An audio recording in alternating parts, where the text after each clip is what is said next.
Ladies and gentlemen, and welcome to Kemp Memorial Stadium here in Shamokin, Pennsylvania, where tonight the Red Tornadoes of Mount Carmel area entertain the Northwestern Lehigh Tigers in the Pennsylvania 2A Eastern Final. The Red Tornadoes come in at perfect 13-0. The Northwestern Lehigh Tigers come in at 11-2. This is for all the marbles, so to speak. This one gets you to Hershey. This is why we play the football game. This is why we're here. The Tigers, not a team we have ever played before, Wayne. No, this is a new team on the schedule this year.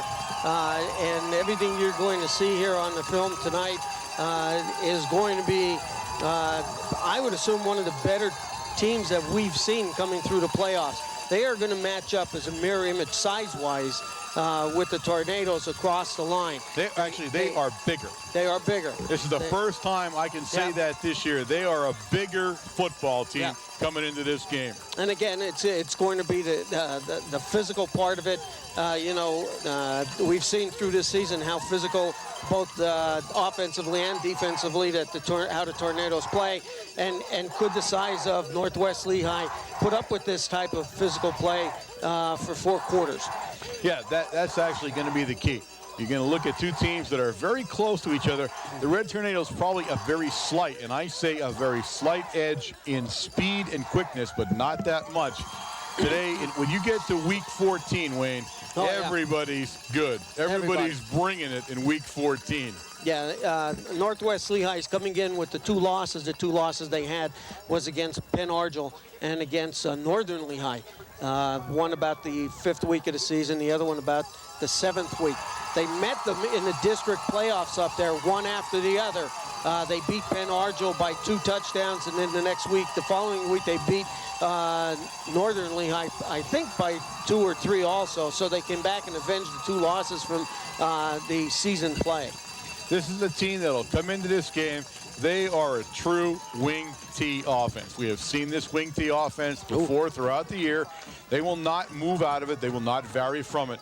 They are a wing T. They will throw from the wing T, and they will throw the football. Yeah. They are not afraid to throw the football like most or many wing Ts are. This one can set up. This one will throw the football when it has to. They will make or break themselves on the run, though. That's what they make their bread and butter on a wing T. They have a very shifty quarterback. They look at a very, very highly touted running back in number 28, Austin Bleem. He's the big man. Now, they lost number 44, which was their fullback, some time ago, and Reed Schillhammer. He hurt his knee and was moved into the defense. He'll play defense now, but not offense. Right. And they put number 10 in there, Pete McCauley. He's a guy that's going to play that fullback position. But this is a very deceptive, very quick offense. And this is an offense in the wing T, much like Southern, where they can score from anywhere on the field tonight. Yeah, both of those tailbacks had run against, I forget who the heck they played, Trinity last week, and both of them had over 150 yards. So you can see both of them can hurt you. You got to stay. The Tornadoes here must stay. They can't chase anybody. As we've seen the wing T at least 4 or 5 times this year. Little version on each team that we had seen, but I think this team's going to run it like Southern, very close to the line, very deceptive, and in this case here, you're not going to be able to move out of that position too much. It's not going to be so much as we've been playing so aggressive that you're hitting, you're in the backfield. I think it's in this case here, it's going to be hit and stay your position and let the ball come to you. Well, the most recent team we saw running a pure wing T was Useville. And we saw Useville in that District 4 final. And the difference between these two teams probably is a couple things. One, Useville not quite as big, obviously, as Northwestern Lehigh is. And 2, Northwestern Lehigh has a bit of a pass attack, where Useville was a strictly wing T, run-oriented offense.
wing T offense is watch the guards. The Right. guards tell you what the wing T will be doing. Yeah, they're going to either trap inside, they're going to pull, whatever they need to do. And they are going to, because everything is done pretty much in the middle of the line.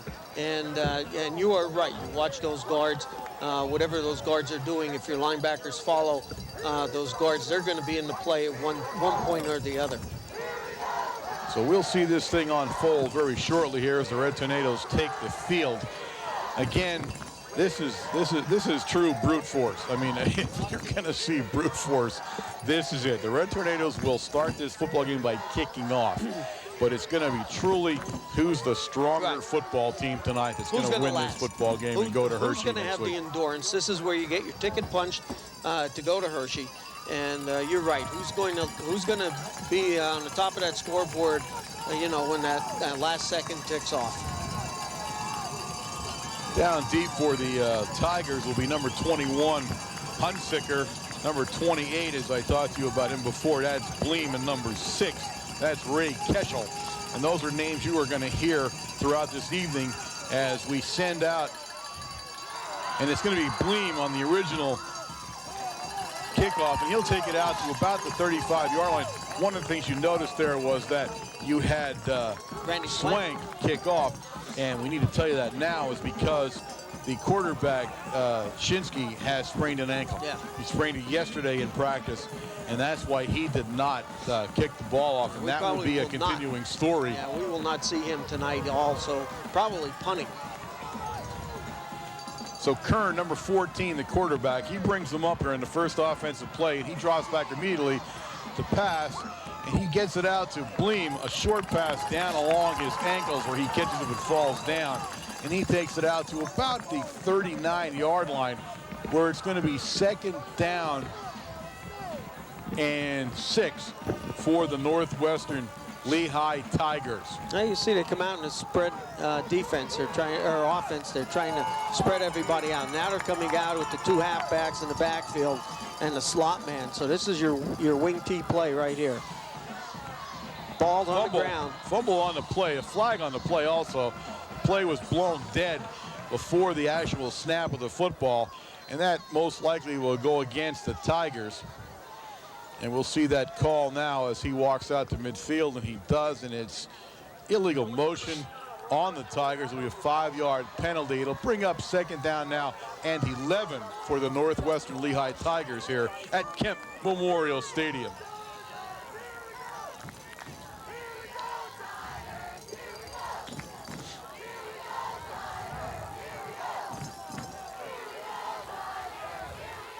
Kern brings him up. He's McCauley in the backfield behind him, but he's going to give it to number 6 down there, and number 6 will gain some yardage on the play. That's Keschel, and you'll hear his name a lot tonight here as Keschel will gain some yardage back, and it'll bring up a 3rd down now, and we'll say a 3rd down and 6 for the Tigers. Now, I'll tell you what, there's 2 plays here. Although the last play where the motion was called, they were set up in a wing tee, where they were going to put somebody in motion and have both dives. But basically, they're just running a power defense here. They're setting up power to one side or the other, and then that time it was just a straight dive play off tackle. So Kern brings him up. He's got Bleem and number 6 in the backfield. Keschel behind him now.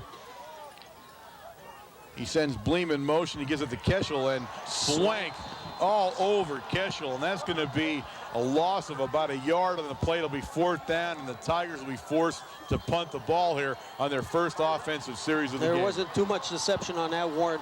It was just a fake dive to the right, and he was just coming back to the other side. And not only was Swank on top of him, but also Justin Leonovich had crashed in from his defensive end position to make a good hit. So the Tigers will line up to punt here, and they'll send Bleem, number 28, will be the punter here for the Tigers. The Red Tornadoes do not rush the punter much. They'll send up a return. Nice punt. He has a nice punt back to Ledkavich, number 2.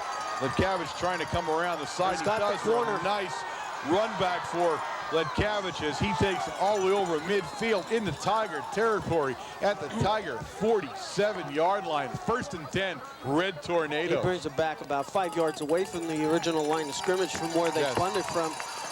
We're bringing it back. It looks like we had a flag down below on the 30-yard line. So a great run back by the Red Tornadoes has been negated by the penalty flag. So the Red Tornadoes will start back in their own territory. It'll be 1st and 10 Red Tornadoes, and we'll see where they finally place the ball down at. And they're going to place it down at the 21. Oh my goodness, that's a big one. Down at the 21-yard line, Wayne, of the Red Tornadoes. A costly penalty here for the Red Tornadoes. They'll start 1st and 10 from the 21.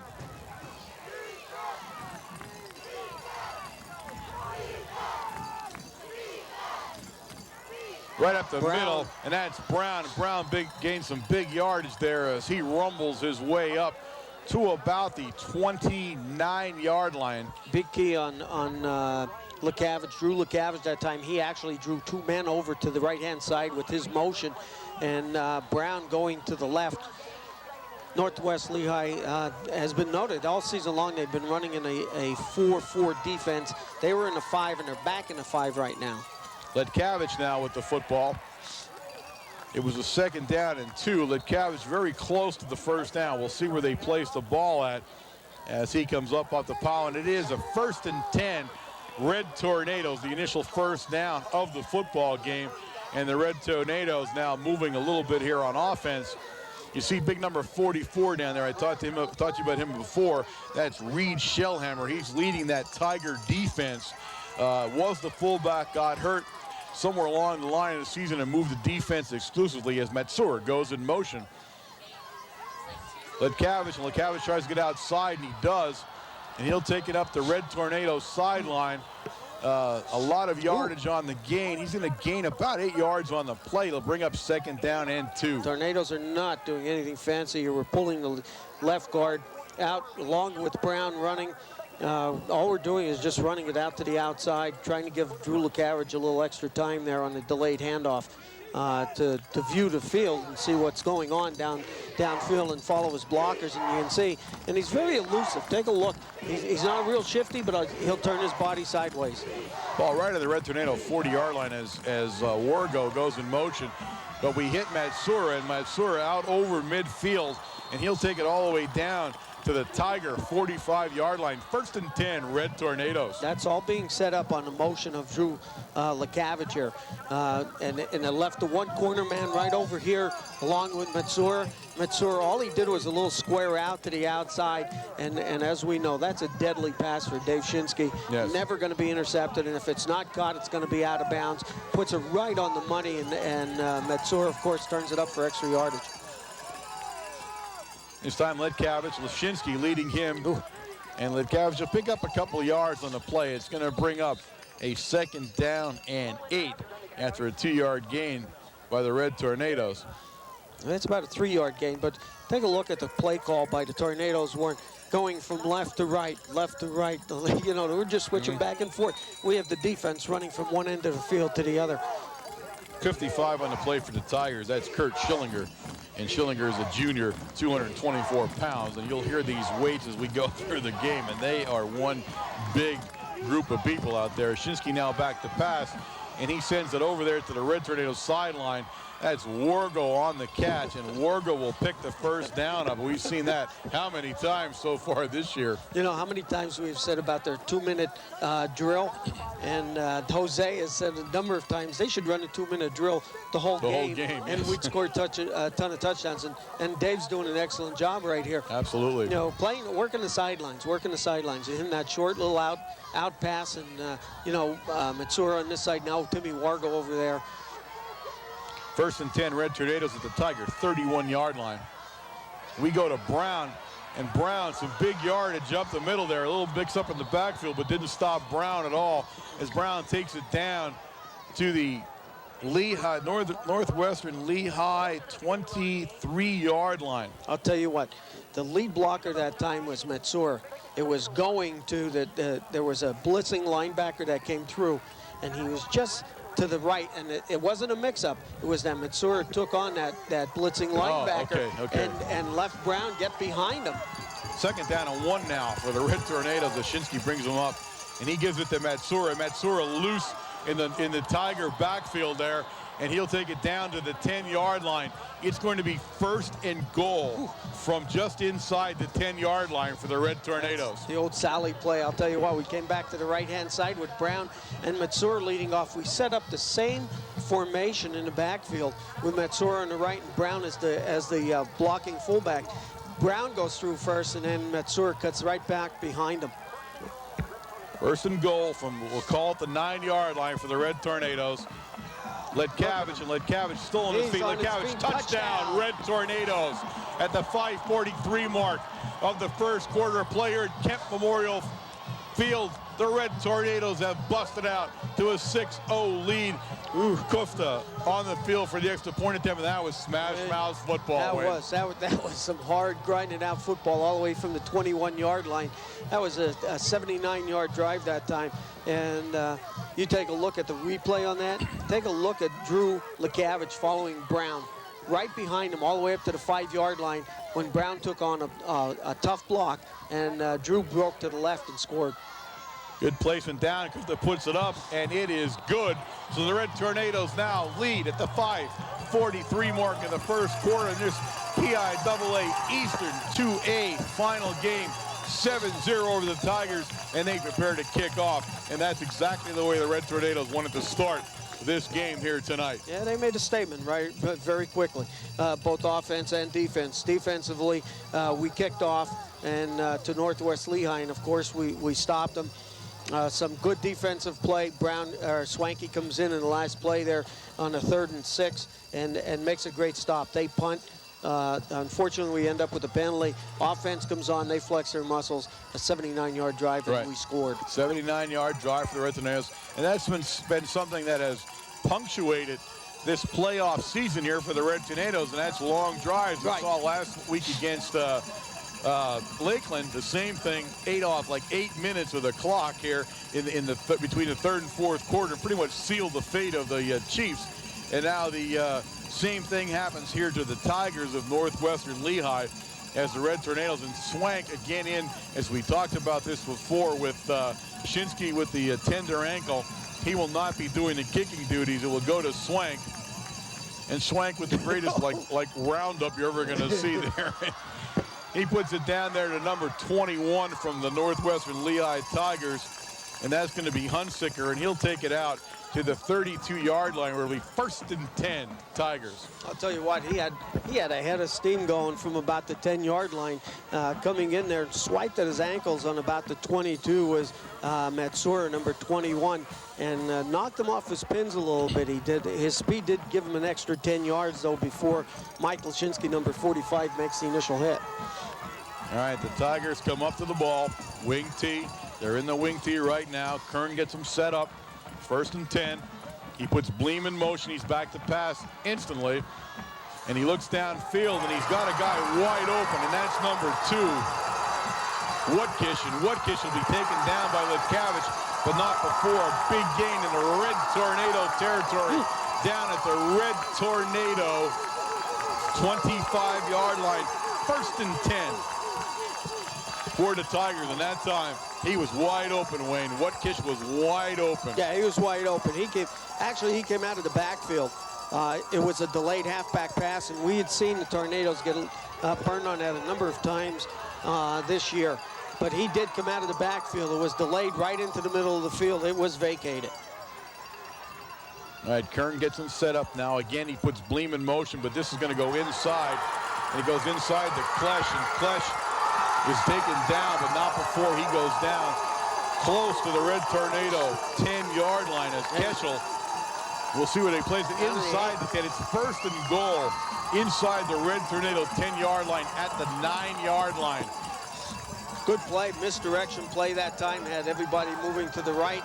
And again, there's the wing tee with the misdirection. He's handing off, coming back to the left side. Yeah, he leaves McCauley in back of him there as he looks around the line there. He's talking to everybody as he gets up to the center. He puts Bleem in motion. He's going to go inside to McCauley, and McCauley picks up some big yards. She'll go inside the 5-yard line. They'll place it down at the Red Tornado 3-yard line, where it's 2nd and goal from the 3 for the Tigers. Straight dive play, and again, it was just a trap off to the right between the guard and the tackle, opening up a big hole.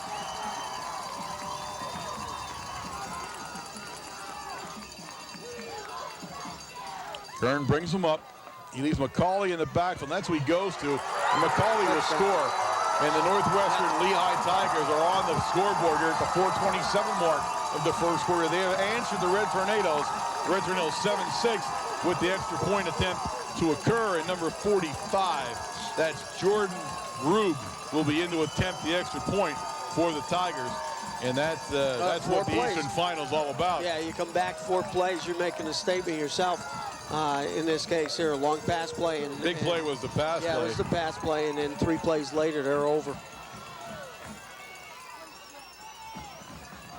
So Grube in to attempt it. Nice snap, and he puts it up, and it is good. So the score now at the 4:27 mark of this first quarter of player at Kemp is the Red Tornadoes 7 and the Tigers of Northwestern Lehigh 7, and we have a tie ball game. The Northwestern Tigers ready to kick off, and they have not taken a back seat here to the Red Tornadoes as far as putting the ball in the end zone. And again, they come out with a different series the second half in this offense than they did in the first. First was mostly power to one side or the other. It was either handoff or straight dive, and this series of downs now, especially when they were on the ground running the ball, it was true wing T, where it was deception play and moving from one side to the other. All right, 45, Grube will put it up there, and he's going to kick it off for the Tigers.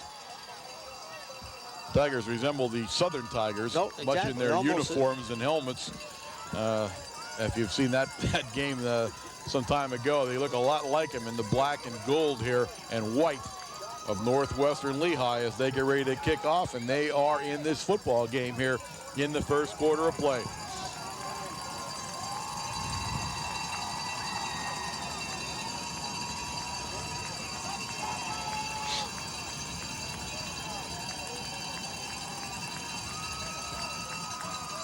Grube puts it up. It's going to hit the ball in front of Wargo, and it'll go out of bounds. A penalty flag flies as it goes out of bounds down along the 14, 13-yard line. The Red Tornadoes will have it 1st and 10 at the 35.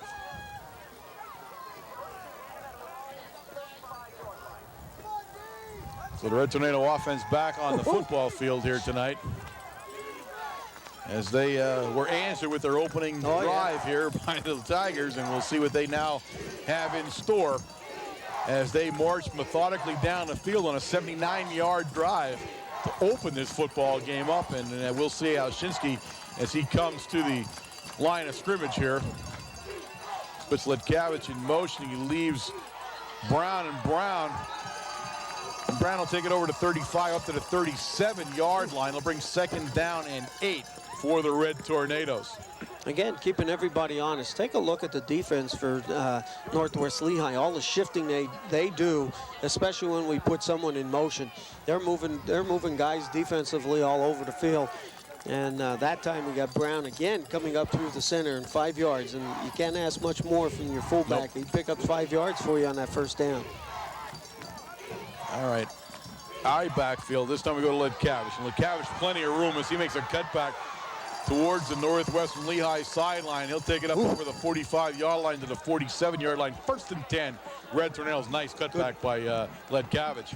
I'll tell you what, you can see, take a look at the wash there of red just blocking all of Northwestern towards our bench, and that gave Drew some running room on the right-hand side.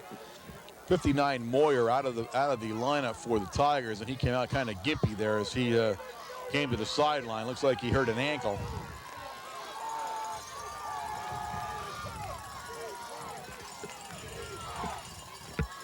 First and 10, Red Tornadoes. Letkavich with the ball, and he takes over midfield into Tiger territory to the Tiger 49-yard line.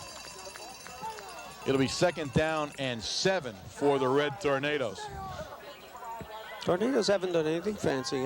This is their bread and butter right here. Those plays, We have set up the power to the left side and running Brown as the leading blocker right in front of Drew in that direction. Shinsky now back to pass. He's looking over there, and he's got to be knocked down on 74. the play. Big number 74 for the Tigers, and that's Jake Figner, a 6'3", 295-pound junior, and he bats the ball down. It'll bring up 3rd down and 7 now for the Red Tornadoes. Yeah, he got his paws up there. I'll tell you what, he was up there pretty high and blocked that pass. That's a big guy. You're 6'3". You're getting up there. All right, 3rd and 7 now as Shinsky brings the Red Tornadoes up to the line of scrimmage.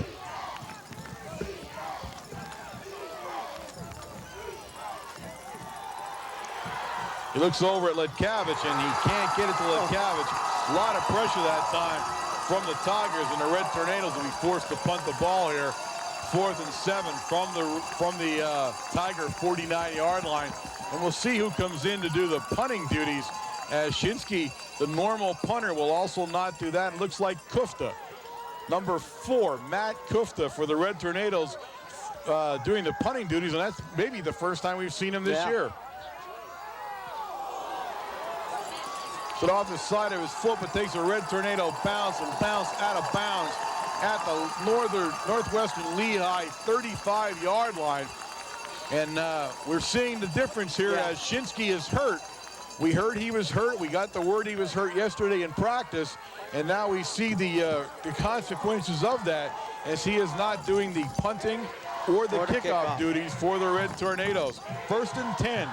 Tigers at their own 35-yard line. 2:40 remaining here in the first period of play. This time the quarterback in a shotgun. As he goes back, he's under serious trouble, and he's brought down immediately down there by number 41, Justin Leonovich. Justin Leonovich was looking, and all of a sudden he saw the quarterback in the backfield, shotgun formation, and he just released. Take a look. Rich Greco had taken his man to the inside, so that just left Justin Leonovich free to roam. And, you know, it was just an all-out sprint. It was a blitz from the defensive end position. Bring up a 2nd down now and 16 for the Tigers on the loss on the sack. This time he'll go up under center. Puts Bleem in motion there, but he goes to McCauley. McCauley will gain about a yard on the play up to the 25-yard line. Jonathan Novak in the left defensive end position there, making the initial hit in the backfield on McCauley. It's going to bring up 3rd down now and about 21. 20. Let's say 3rd down and 20 now for the 1st down for the Tigers.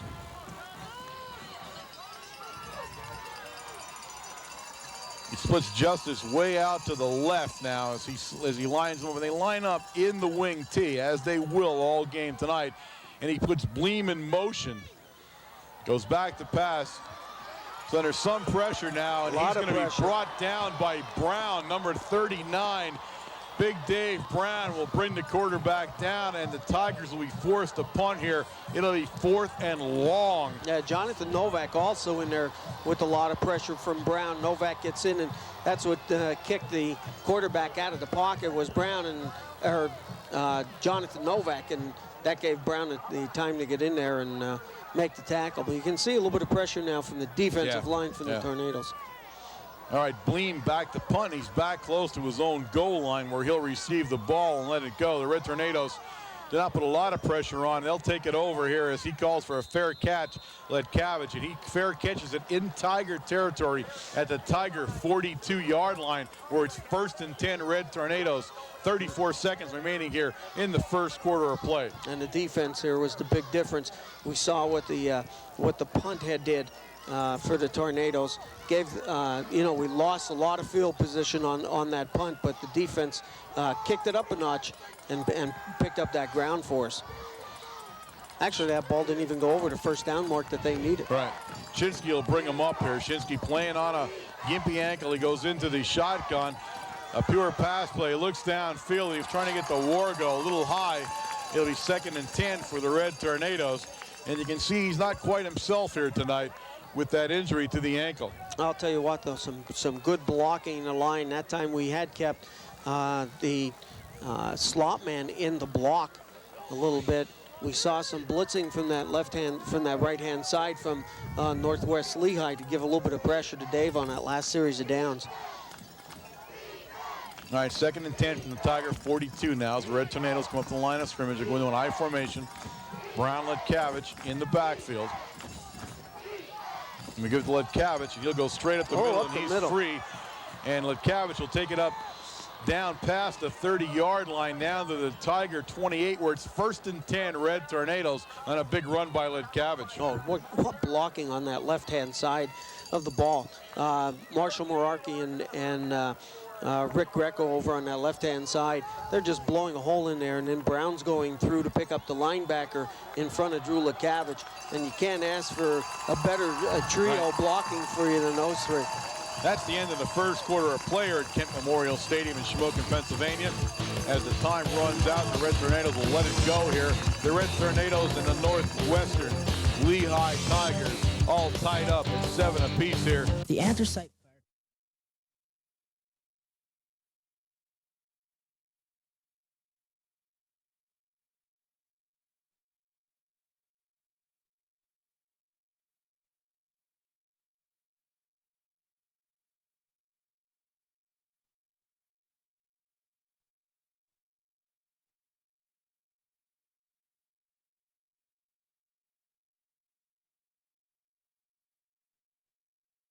We looked at the Red Tornadoes, an explosive offense, moving pretty well at will against the Tiger defense. And the Tigers moving very well on a very big pass play, not something they're noted for, but on a big pass play puts them in the Red Tornado territory, and they take it in for the touchdown. So that wing T offense operating pretty much the way they had hoped it would.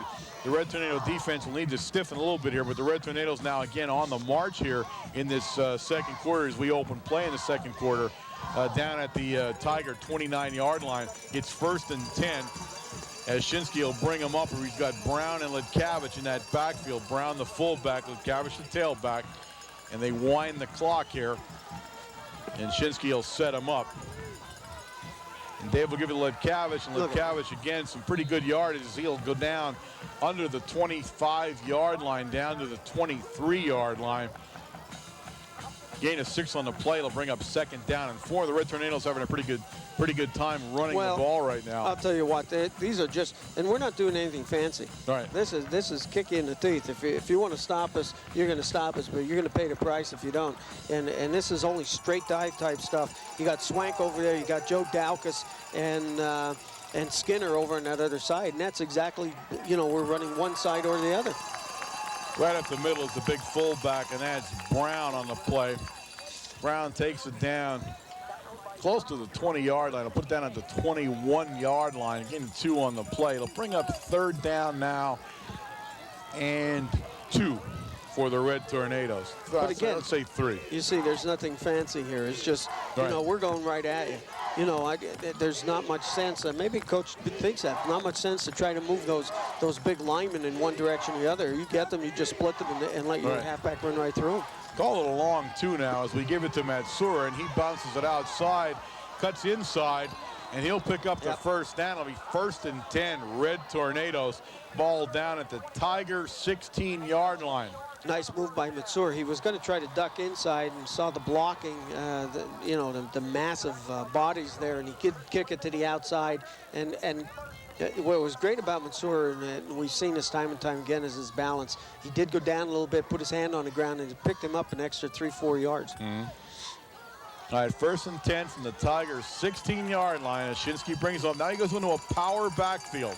Power to the left, and he's going to give it to Letkavich, who follows that power, and he'll take it down to the 11-yard line. Gain of 5 on the play, brings up 2nd down and 5 from the 11-yard line. Red Tornadoes running very easily right now on this Tiger defense. And there's no reason to stop right about this point. You're getting down, you're down inside the red zone. And the big thing is it's been working since the 40, 30-yard line. And all it is just straight power. You're just going straight blocking, straight handoff. High formation, everybody split out to the left now of the formation, but he pitches it to the right, and that's Letkavich. And Letkavich with a head of steam, and he takes it inside the 5-yard line. It will be 1st and goal down at the 3-yard line of the Tigers for the Red Tornadoes. How would you like to be the corner man when you see Brown and John Skinner, number 79, coming around the corner at you because they got Justin Leonovich kicking down on the tackle? I'm telling you what, now you know why Drew Letkavich got all the way down to the 5-yard line. Well, one of the guys they ran at there was 68, and that's Koenig. He's 5'11", 314 pounds. And they're handling him right now as they go 1st and goal from the 4, Letkavich. And Letkavich is still moving along there, and he'll take it down to about the 2. We'll say 2nd and goal from the 2-yard line, but they ran right at the big guy most of the time here on that right side of the Red Tornado offense. And Koenig, again, a big guy, but I got a question. When you're 5'11", 314, I'll be truthful with you. I got a question how athletic you actually are going to be here. You know what they say, don't you? Game. Don't try to run away from him. Always run at him. Run right at him. So 2nd and 2 now. 2nd and goal from the 2 as the Red Tornadoes line up. They go heavy to the right side of the formation now. And it's Matsura, touchdown, Red Tornadoes at the 8:34 mark of the 1st period of play, or the 2nd period of play. The Red Tornadoes now out to a 13-7 lead with Gupta on to attempt the Take a look point. on the right-hand side. There were 2 guys standing over, corner man, the strong safety in the corner, and they never even moved when Matsura came towards the line. You think they would have tried to block the hole up a little bit. All right, Gupta in now for the extra point. He puts it up, and it looks good, and it is. Yeah. So the Red Tornadoes at the 8:34 mark of the 2nd period of play now lead the Northwestern Lehigh Tigers 14-7. And the Red Tornadoes look like they can have their way here with the Tigers on defense. The Tigers have been not able to stop the Red Tornadoes. Yeah, offensively, they're doing what needs to be done. They're putting big holes in that line, no matter who's carrying the ball, whether it's Brown or whether it's Drew Letkavich. And we're picking up 5 yards, especially when Brown carries the ball, 5-6 yards a carry on the 1st down, and that's what you were looking for. Defensively, in the last series, I think the Tornadoes readjusted a little bit, although Northwestern Lehigh was not running a true wing T like they did when they scored, to misdirection. They were running some power and it was a straight handoff one side or the other. They tried to pass twice, but you can see now that, we always talked about the wing T. It's great on the ground, but what does your quarterback do when he goes back to pass? And you can see what the pressure did that time. Put them back in the 4th and about 35 in the last series. So we'll see what the Tornadoes do this time defensively. All right, Swank ready to kick it off, and of course his trademark is that very short run, but he goes right at Hunsinger, number 21, down at the 11-yard line. Hunsinger now, and Hunsinger's brought down very quickly. A flag on the play. Number 24 for the Tornadoes there, Trey Savitsky. Yes. He just came down out of nowhere and just waylaid him. Now that flag looks like it'll go against the Tigers. The flag is sitting down along. Here's number 24, Trey, coming in to make that tackle. Flag down at the 32-yard line where they readjusted it. It's against the Tornadoes. The Red Tornadoes. What was the call? I have no idea. See what he's going to line up and do that call now. We're going to see it. It's a low block? A chop block, really. Why are we chop blocking? Which is unusual on a kickoff, but it'll give the Tigers good field position. That's a very unusual call against the kicking team, but the ball now back up at the Tiger 39-yard line where they'll take over 1st and 10. 8:29 remaining here in the 1st half of play. Okay, we'll see if they come out and run a true wing T here and see if the Tornadoes have adjusted to it. Well, they're lined up in a wing T. And this time they're going to go to the outside guy. They put it in motion. And that's number 6 down there carrying the ball is Keschel. And Keschel's one of the big guys. Keschel and Bleem are the guys you want to watch in this offense. And Keschel will pick up, we'll see where they finally place it, down at over the 41-yard line. Going to pick up about 2 on the play. It's going to bring up a 2nd down and 7 or 8, a long 7 for the Tigers. Keschel is very quick on his feet, but I'll tell you what, we strung that out pretty good to only keep him to 2 yards. He looked like he was going to get more than that, but he didn't. So Kern brings him up, Got McCauley in back of him, Keschel in motion. Again to Keschel. This time Keschel's got some running room, and he'll be stopped down there by Matsura, but not before he crosses over the 45-yard line to the 46. It'll bring up a 3rd down and 3. I'll tell you what, if Matsura does not make that swiping tackle at his ankles, he's going. Yeah, he had some very quick, very shifty. He's got some great lateral movement. He does watch the field and reads what's going on out there. Keschel, a very dangerous runner. We had heard about him, but Bleem is really the guy you want to watch, 28. He has not touched the ball much. Keschel doing most of the running here, and he again goes in motion. This time McCauley right up the middle, and McCauley will be stopped short of the 1st down. It'll bring up 4th down and a long one for the 1st down. 4th and a long one for the Tigers, and they elect to punt as they send their punt team in. The Red Tornadoes hold this wing T offense here, and they will punt the football. Well, they have to. It's too early in this game for them to do anything else but to punt this ball, especially with the way the offense for the Tornadoes have been moving the ball on them. Right.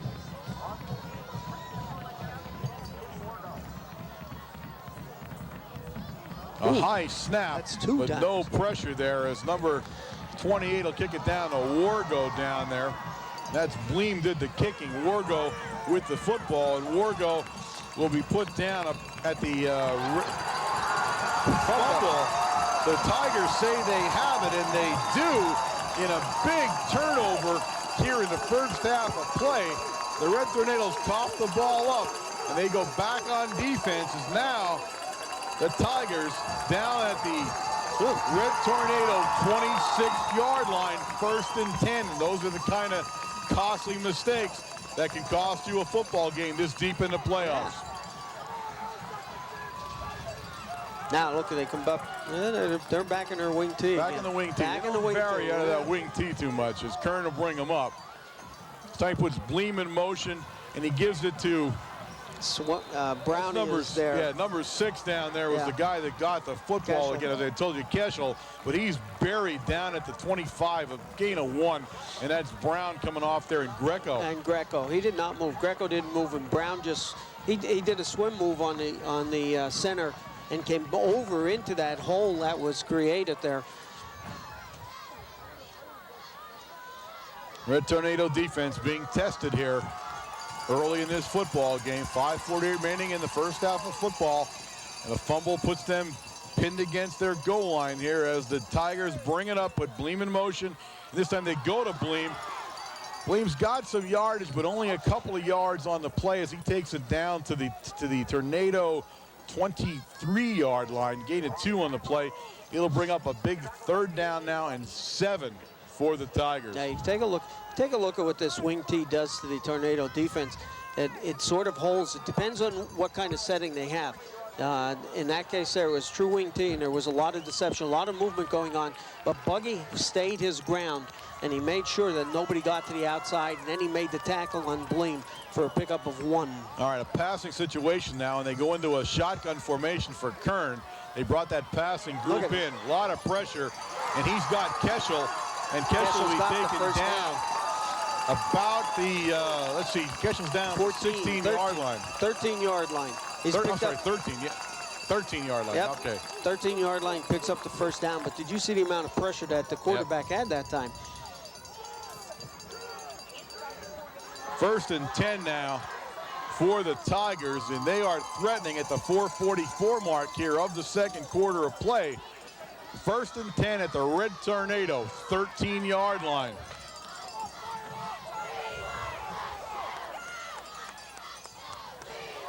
Kern brings him up.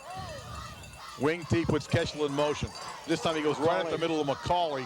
McCauley's going to take it down to the 10-yard line. Again, a 3 on the play. It'll bring up 2nd down and 7 for the Tigers. Just straight dive play, that's all it was. We had Keschel in motion that time. As either he goes in motion or Bleem goes in motion, but it was a straight dive to McCauley off the right-hand side for a pickup of 3. Officials timeout on the field as one of the Tigers need to tie a shoe. That's Keschel. They'll call time back in now at 4:04 here in the 1st half of play. And the Tigers threatening here. It is 2nd down and 7. The ball sitting at the Red Tornado 10-yard line. This time he lines up a little bit odd formation, but he's going to go back and pass, and he looks around down there, and he's got a guy wide open. Number 83, Matt Givier, wide open in the end zone. And the Tigers score, and that's really something the Red Tornado will be looking very carefully. And that came from the tight end position that time. You know, they set up in a split backfield, the fullback and the tailback, and he goes back. And the reason they did that was to protect the quarterback a little bit because of the amount of pressure that he did have. And that time, you know, number 83 was standing all alone in the backfield. Grube to attempt the extra point out of the Oxley hold there. Number 1 will do the holding, and he puts up and it's blocked. Matsura comes right in and blocks the extra point attempt. So the score will be the Red Tornadoes 14, Northwestern Lehigh Tigers 13 at the 3:45 mark here of the second quarter play. And this is everything we could have hoped for and then some on this football field tonight here, as the Tigers cash in on a Red Tornado miscue, a fumble on the punt, and they take it in the end zone but miss the extra point, so they now trail by 1 point here in this football game. And again, that's a sign of a good team. You know, and you said this at the beginning, you get to this point, the 14th game of the season, you're playing some top-notch football absolutely. here. I mean, and that's a sign of a good team. Somebody makes a mistake, you have to capitalize on it if you want to continue on. And what more can you say than that drive right there? And especially some of the play calling that they are making, especially on the passing end of it. Absolutely. So a good football game here tonight at Kemp, as these two teams battle for the finals in Hershey. And that's what this means. You're going to go to Hershey if you win this thing, as Grube gets it set up there, and he'll kick it off to the Red Tornadoes. I'll tell you what, the way this game is going right now, that blocked extra point might mean everything. Wargo now with the football as he goes up the middle there. He's going to be brought down at the Red Tornado 28-yard line, where it'll be 1st and 10, Red Tornadoes. You're right, that could be a big point. Yeah. This is a pretty high-scoring game here, considering what we had seen from this Red Death defense. And I know they got to be talking about this a little bit, although, you know, both the first play on a big pass play, the second play on a fumble is what set this up, as Shinsky brings them up. And Shinsky's back to pass, and he's got the big guy Brown, and Brown's rumbling. And Brown will pick up the first down out over the 40-yard line at the Red Tornado 44, 1st and 10. Again, if it works for one, it works for the other. And all that is, just like they run, just a delayed pass, one to the halfback. That's when they picked up their big and into the tight end. But again, we run that with Brown setting up as in the powerhouse backfield. And all he does is just picks a spot to the left and hits the flat. All right, Shinsky brings them up 1st and 10. Ledkavich now with the ball. Ledkavich up over the 45-yard line, near the 50-yard line, where he'll be put down. A gain of, say, about 7 on the play. Yeah. We're going to bring up a 2nd down now and 3 for the Red Tornadoes. And I'll tell you what, you take a look at the offensive line there. The offensive line is starting to control the defensive line. And that's going to be a big key as we go down through the 3rd and the 4th quarter here, Warren. We fake it and pass. We look down the middle of Matsura, and he's got it. He's open and loose in the he is loose. Northwestern land. He's going to take it in. Touchdown, Red Tornadoes at the 2:35 mark. That's a 50-yard touchdown pass.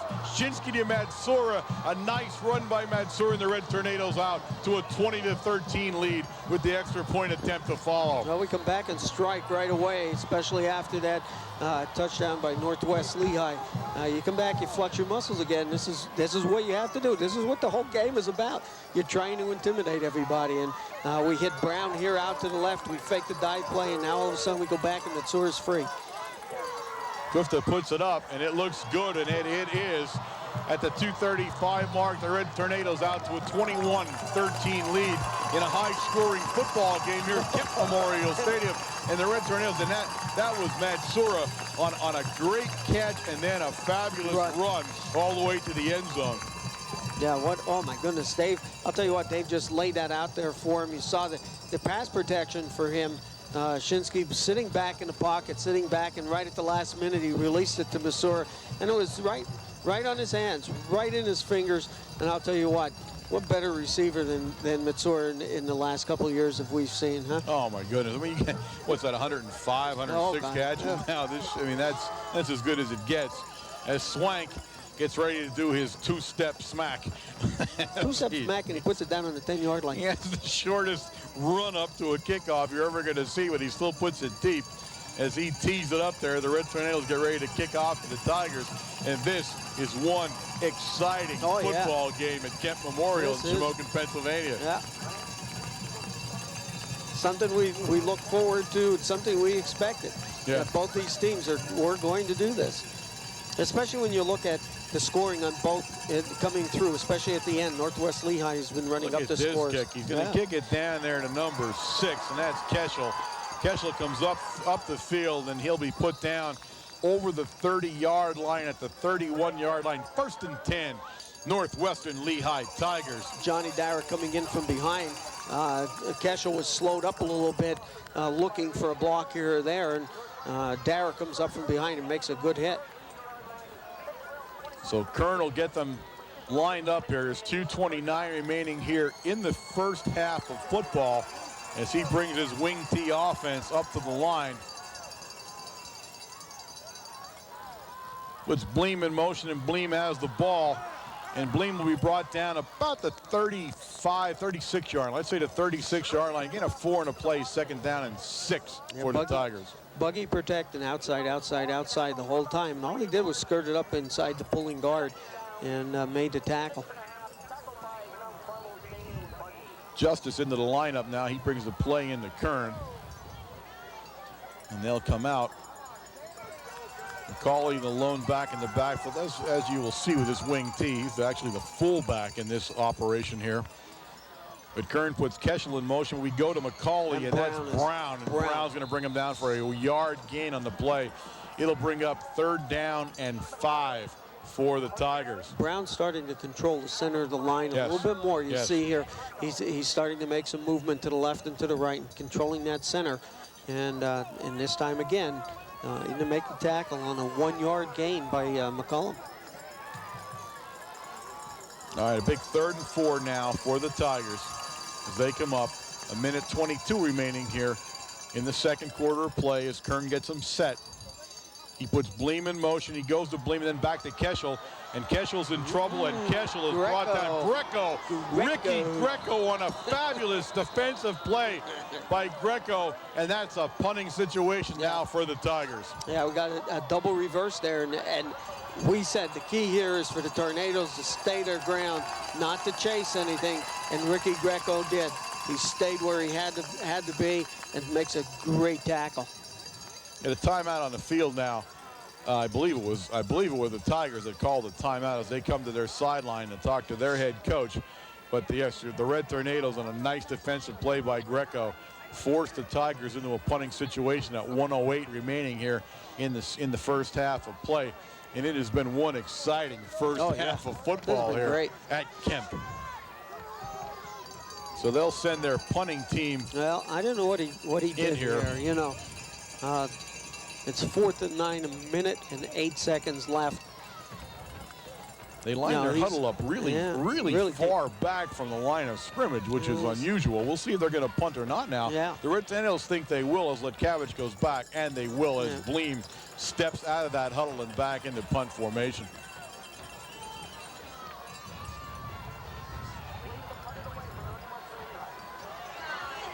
Block was on. Bleem gets it off. Letkavich and Letkavich will head over. They're going to call a penalty on the play against Bleem, and I'm not sure that was a penalty. Bleem was on his back already. That's going to be roughing the kicker. which is a shaky football call at this point. But that's what it's going to be. It will give the Tigers a first down with 58 seconds remaining here in the second quarter. That was terrible. I'm sorry. I'm going to pull a Warren here. That was terrible. Oh, God love you. Stand up for it. On his back already. Stand up for it, yes. Shaky call according to Wayne on the roughing the kicker, but nonetheless a roughing the kicker. And we'll give it back to the Tigers now at 58 seconds remaining as they push the ball upfield, and they'll set it down at the Tiger 38-yard line, 1st and 10. No, I'm sorry, it's still not a first down. When they put it down, I thought they were going to put it down further than that. It's still 4th down. In fact, it's 4th down and 4. Right. And they will still punt the ball. So all that for nothing. I did that. Yeah, I wasn't sure where they were placing it off the penalty, but it wasn't the first down anyway. So now the Red Tornadoes drop back into a return, and it'll go to Ledkavich as he heads to the Red Tornadoes sideline and then back again. And he'll be brought down at the Red Tornado 45-yard line. Will be 1st and 10 Red Tornadoes with 47 seconds left. That time we did lose at least 10 yards on the punt. Drew Ledkavich was further upfield the last time before that penalty. But we do take it over on the 45-yard line with 47 seconds left. All right, Chinsky will bring it up, but he's going to go into a shotgun formation here. As we look to pass, and we got number 27, Wargo, and Wargo will take it out of bounds, but they keep the clock winding. That's hard to believe. I'm not sure about that at the Tiger 46. I don't know how he didn't get out of bounds, but they say he didn't. The Red Tornadoes with 31 seconds now, and Shinsky will spike it, and he does and stops the clock. It is 2nd down. It's actually going to be 3rd down and about 1 on the play there as we stop the clock with 27, as Wayne says. So we'll see what the Red Tornadoes have in mind as Lashinsky brings the play in to the quarterback. 3rd and 1. We got to pick up the first. Back in the shotgun. You got 2 to do that here. As the Red Tornadoes, I don't think are too worried about it. And they look downfield, and he's got Lashinsky, and Lashinsky out of the backfield. Ooh, I don't know. He's going to be close. He's going to be very close. I don't think he got it, to tell you the truth. Where they mark it, it's going to bring up 4th down now and less than 1 for the Red Tornadoes. 18 seconds left here on the clock and a timeout on the field. So the Red Tornadoes want to talk about this here. Again, not a whole lot of time left. They lead 21-13 here as the first half is very quickly coming to a close. But Lashinsky did not pick up the first down, so it's going to bring up 4th down. So whatever they do here, they either pick the first down up or it's going to be over for the half. Dara into the ball game now as he's walking around down there. Lashinsky comes out. We're talking to Shinsky, and Coach Brennan sends him in now with the play. And don't be surprised if we don't head to the end zone. Apparently, with I don't know this I don't know what the coach is doing here for Northwestern Lehigh. Shouldn't be out on the field. All right, he trots off one way or the other, and the Red Tornadoes come to the line of scrimmage. Shinsky, and Shinsky's going to call. Delay a game. Delay a game. He's not going to call anything. A flag flies. I'm not sure what we did there.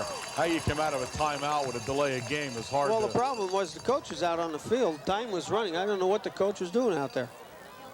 He shouldn't have been on the field. 18 seconds left. The Red Tornadoes now will step back 5 yards, and that will bring up a 4th down and 6.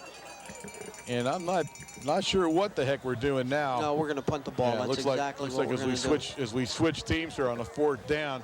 So the Red Tornadoes will play it safe and punt it to the Tigers with 18 seconds remaining here. And that was kind of an odd. Mount Carmel has been serving the area since 1925, selling quality clothing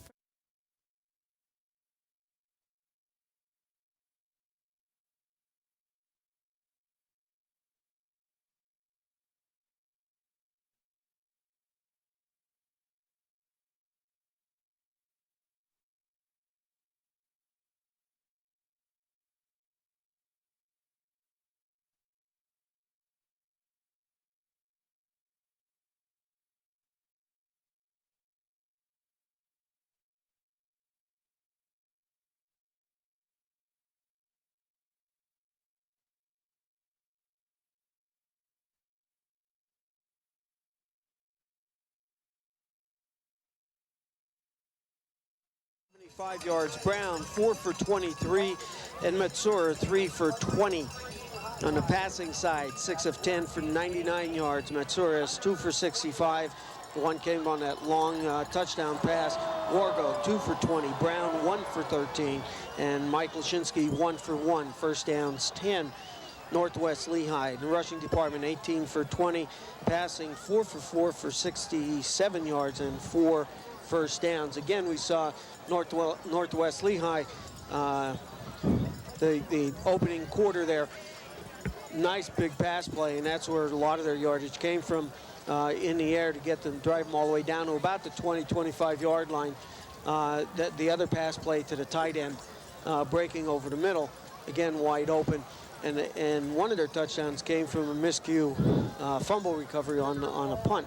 So you know, a couple changes here or there, the game could be a lot different.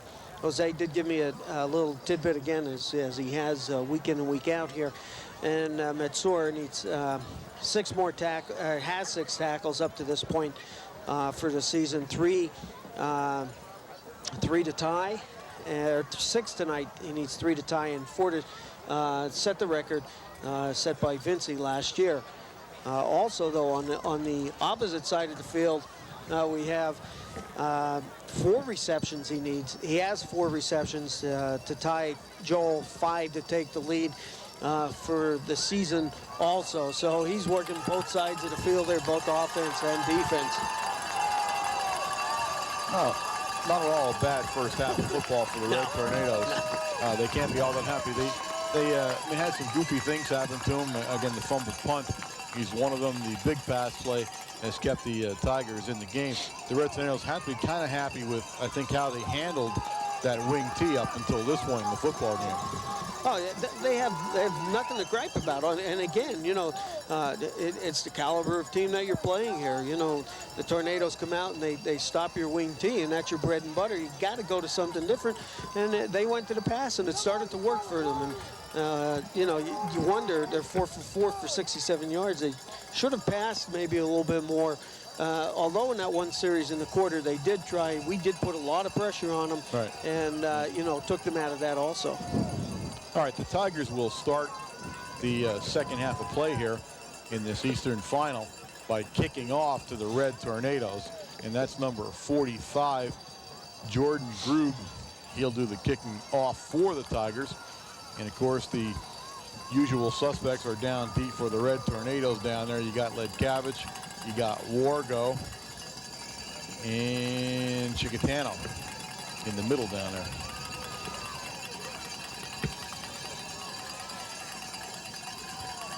That's somewhat of an odd. Yeah, you got to be a little careful. You know, they come out like that. The first man could kick an onside kick. Yeah, on you, yeah, it's kind of an odd way to get to the ball there. They end up lining up in a more traditional look there as Bleem makes the call and Grube gets it off there, and he'll kick it down deep, and that's Wargo, and Wargo's down around his 13-yard line as he comes up the field. And Wargo, he's got it.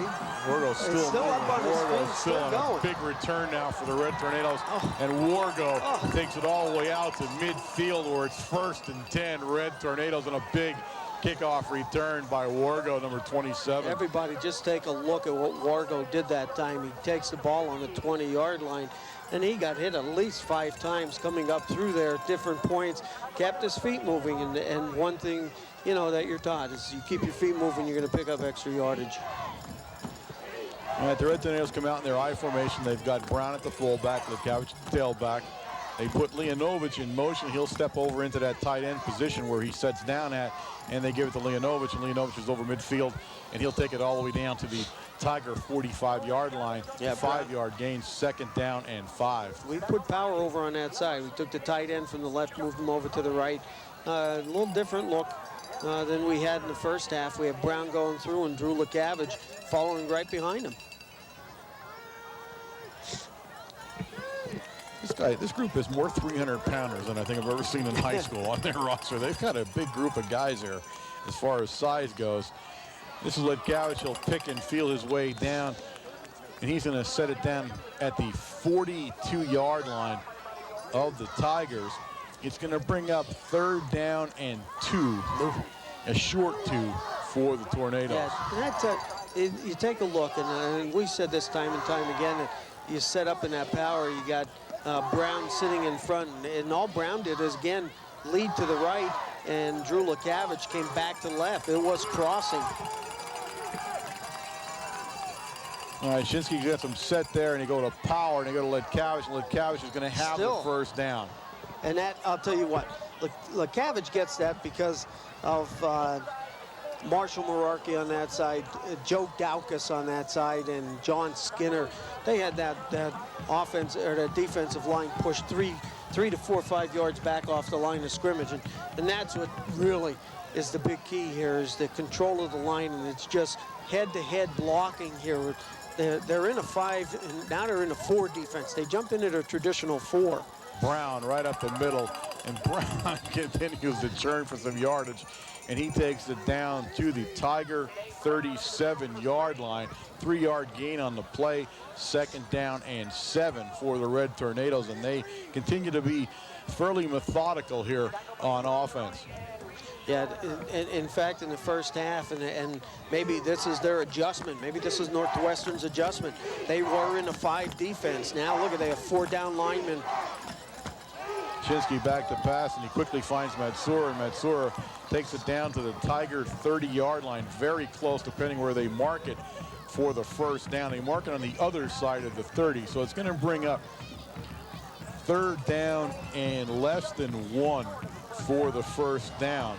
Ball on the 31-yard line of the Tigers, inside the 31. So they need to get to about the 30, so it's less than a yard.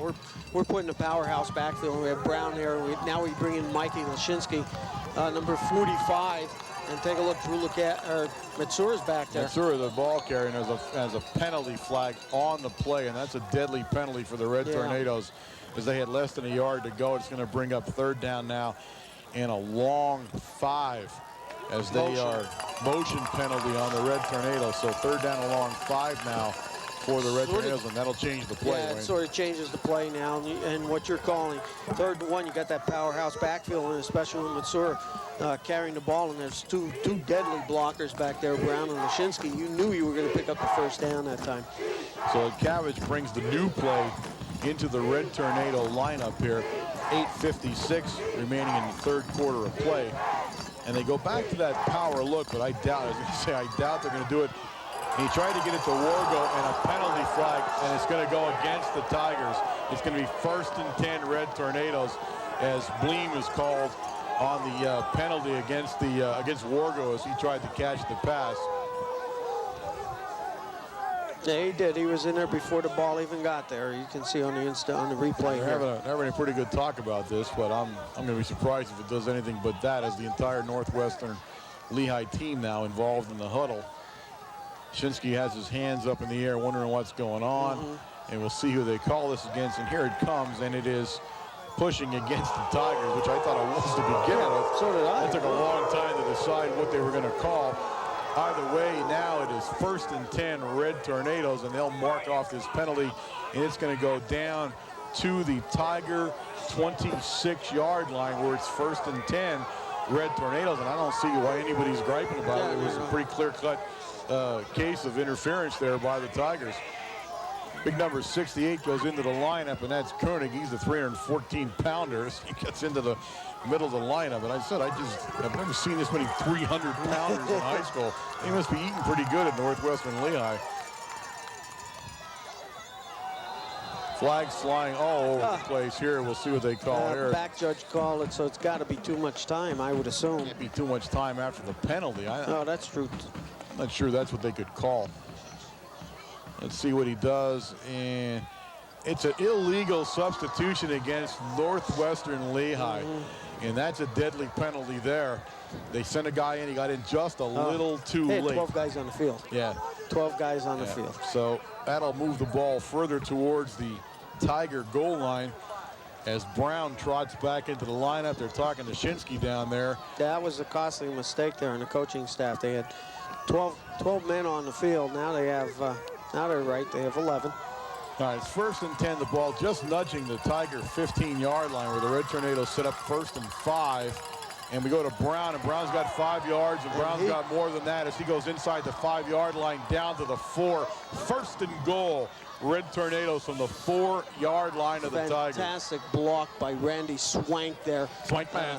The Swank man. I'll tell you what, between him and Rick Greco. Rick Greco came down on the nose guard because they're down in the 4-4 defense there, and the blocking on the line was superb. We've seen that in the last 5-6 weeks, so we're sort of getting used to the 4-4 scheme defense. All right, Matsura now in the lineup as we go heavy now to the right with Lashinsky and Brown. We go to Matsura. He's going to follow those guys, and he's going to pick his way down. And touchdown. Touchdown, Red Tornadoes. At the 8:13 mark of the third quarter, the Red Tornadoes break the goal line again. And just like that, it's now 27-13 Red Tornadoes with Kufta on to attempt the extra point. Yeah, some key blocking in that line, although we saw in the first half that the Tornadoes were starting to control the defensive line of Northwestern Lehigh here, and continue to do that in this first series, this opening kickoff. Kufta puts it up, and it looks good. We'll see if it is, and it is. So the score now, the Red Tornadoes 28, the Tigers 13. The Red Tornadoes get ready to kick it off, and now the biggest lead of the ball game now for the Red Tornadoes here, as they have got just over 20 minutes to play here before reaching Hershey, Pennsylvania. Great offensive series, and that's what the Tornadoes needed to come out and to do that, just to make that statement to say, hey, we're here, you know, we're going to play this game. I don't care what your offense does, but our offense is going to drive the ball down, and they're going to score. And take a look at the superb blocking with John Skinner in there, Joe Daukus, Randy Swank, Ricky Greco, and on this side, Marshall Morarki. They are just blowing some holes. Nothing fancy. And again, the play calling is fantastic. We're picking up yardage on straight dive plays, which is only head-to-head blocking here, because now they've jumped into a 4-4. And you see what it did for Brownie with the 4-4. You get him into that linebacker core, and you're picking up extra yardage. Swank sends it down there to number 21 on the play. That's Hunsicker. Hunsicker with a nice return as he'll take it up over the 30-yard line out to the 34-yard line. Penalty on the play, and that could be ugly for the Red Tornadoes, I think. You'll see here, you see it. You see the catch. Hunsicker coming upfield there, and he's now running into some traffic where he'll be brought down. But in a short moment, you're going to see the penalty, as it's an unsportsmanlike penalty. And that's a big penalty against the Red Tornadoes. Not the kind you want in this kind of a playoff game. Yeah, you don't need that right here in the 8:05, especially when you have the momentum going your way and after you score. So that'll take the ball out to the 50-yard line, the midfield stripe for the Tigers, and they'll start 1st and 10 on offense here with 8:05 remaining in the third quarter. And Kern, number 14, the quarterback, comes up, and he comes up in a shotgun formation. He's been deadly, although this time he runs an option out of it. And he's got McCauley, the fullback. McCauley will take it down to the Red Tornado 43-yard line. Gain of 7 on the play. It'll bring up 2nd down and 3 for the Tigers. Yeah, Buggy makes a big hit on the quarterback, but the quarterback played that perfect. Waited until the very last minute to pitch that ball. The Tornadoes that time in a 4-4 defense, they had dropped Leonovich back into that corner. See if they stay in that, or they're going to get jumped back in their traditional 5. They're back in the 5 now. Okay, Kern brings on with a split backfield, not quite the wing T. And he goes to McCauley again, and McCauley, I'm sorry, not McCauley, he's going to get a Keschel, and Keschel is going to pick up the 1st down and then some along the Red Tornado sideline as he faked it to McCauley in the middle, and he gets out to Keschel. And Keschel, a very dangerous back. Keschel, actually the smallest guy on the field, probably I'll tell you what, for that group, is he comes in at 5'3", 145 pounds, but he's got some speed. I'll tell you what, I'm impressed with when he gets the ball, because he is shifty and quick on his feet. He gets down the field very quick. So 1st and 10 now for the Tigers. The ball at the Red Tornado 35-yard line, as they're now moving on offense again on the big penalty against the Red Tornadoes for unsportsmanlike conduct. Kern goes back to pass, a lot of time. Now a little bit of pressure up the middle, still some pressure. He looks downfield. Nice play down there by Kufta. Big defensive play by Kufta as he broke the pass up. He was heading down there for number 83, and he's the guy that caught the touchdown pass in the first half. That's Matt Givier, and Kufta on a nice play, Wayne. I'll tell you what, Kufta, although the ball was in the air very, very long, the number 83, the tight end, was coming back for the ball. And again, you know, Dave Shinsky runs this to perfection along with our receivers. When you come back to the ball, it's a very, very difficult pass to defend. And Kufta played that perfectly and got a hand in there. All right, 2nd and 10. They go into a shotgun formation now for Kern. And he'll go inside on a shovel pass on a big play to Bleem. Bleem will take it down to about the 50, or let's see, the 25, 24, 1st and 10. Tigers on a nice shovel pass. Great shovel pass. I'll Bleem. tell you what, he was back in the shotgun formation. It looked like it was going to number 6. It looked like it was going to be a handoff on a pitch play, and I'll tell you what, he just handed it right off, and a little shovel pass up to the front. Picked the hole and picks up the 1st down. 1st and 10 from the Red Tornado 24 now.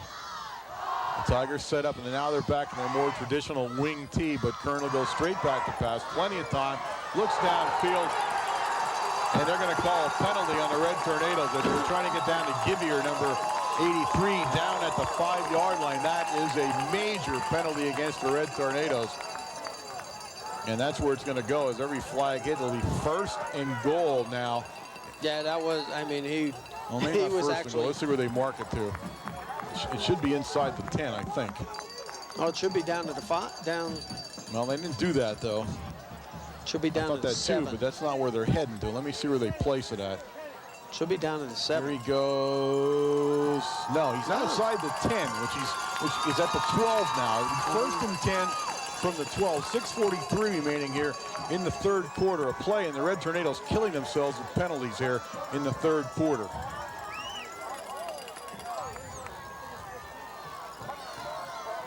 Kern back in that shotgun. He's been pretty good at that shotgun formation. He's had a lot of time to throw. This time it's batted up in the air by Brown. Big number 39 bats it down. It'll bring up 2nd and 10 now from the 12-yard line. Yeah, Brown, the quarterback's trying to throw right down the center, and Brown does get his hand up right at the very last minute there and makes the block. Number 28 was open about 5 yards off the line of scrimmage.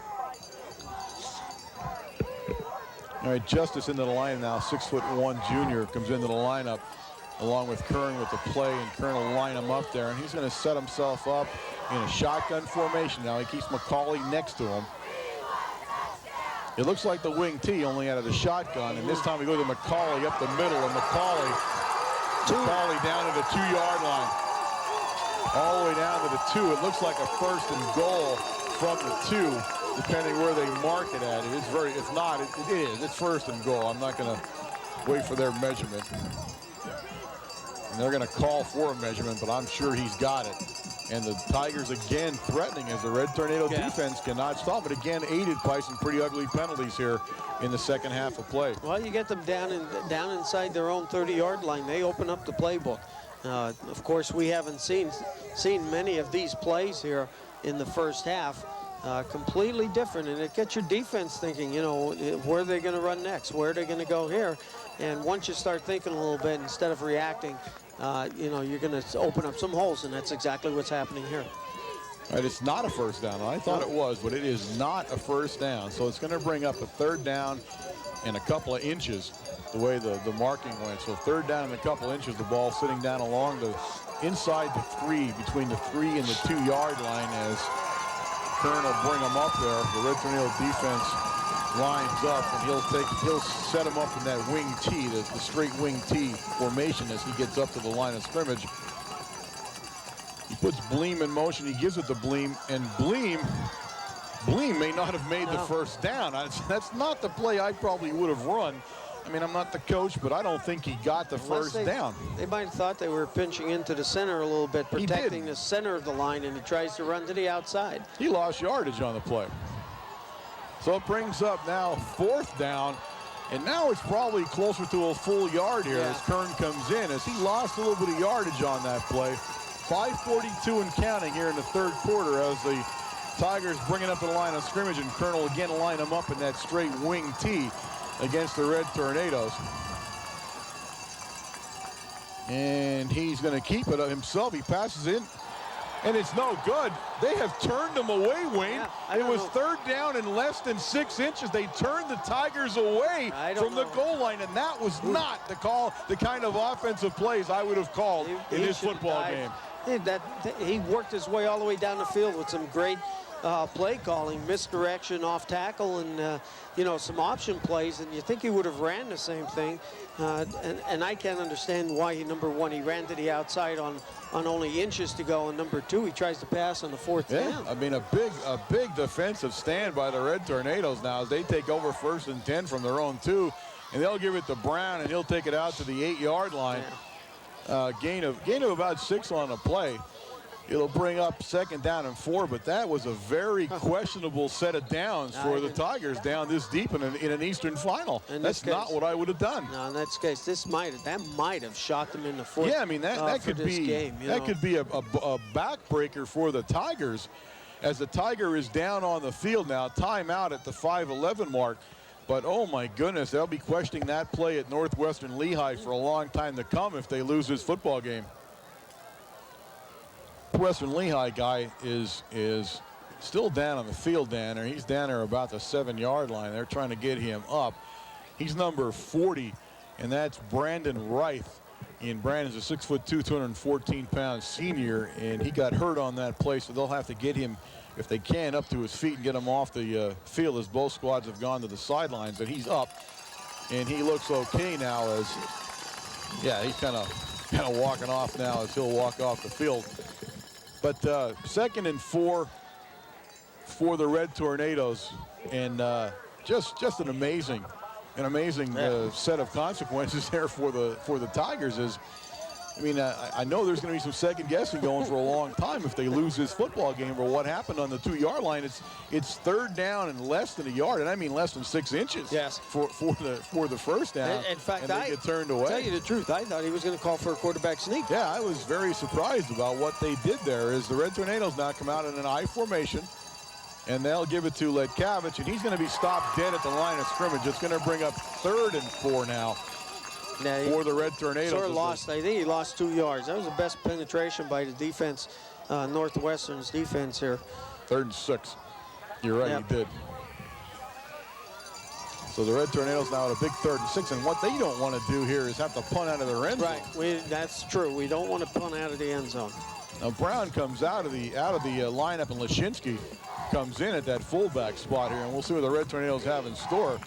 But they definitely do not want to get stopped here and have to punt themselves out of this very tough situation. As we go to a shotgun, plenty of time for Shinsky, and he has Wargo dropped the ball, fumble on the play as Wargo dropped the football after a great reception, and the Tigers now back in this football game. And the Red Tornadoes have looked very sloppy here in the 3rd quarter of play. Very sloppy. This is the sloppiest quarter of play we've seen in a long time. Yeah, you're right. I'll tell you what, though. Wargo makes a beautiful catch, tucks the ball, and was stripped right away on 2 steps. He had possession, and they called the fumble. All right, 1st and 10 from the Red Tornado 24-yard line as Kern goes back into a shotgun formation now. And he hands it to McCauley. I'm sorry, he keeps it. I'm sorry. 28. That's Bleem. And Bleem on a nice tackle by Letkavich, but not before Bleem picks up the 1st down at the Red Tornado 13-yard line. 4 minutes to go in the 3rd quarter, and the Red Tornadoes have done everything they can to keep the Tigers in the football game. Now they're starting to run their true offense here, their wing T. And, he's back in the shotgun formation, and you'd think you'd be able to watch the ball a little bit better when he is back there. And a straight dive and hands it off to Bleem coming around.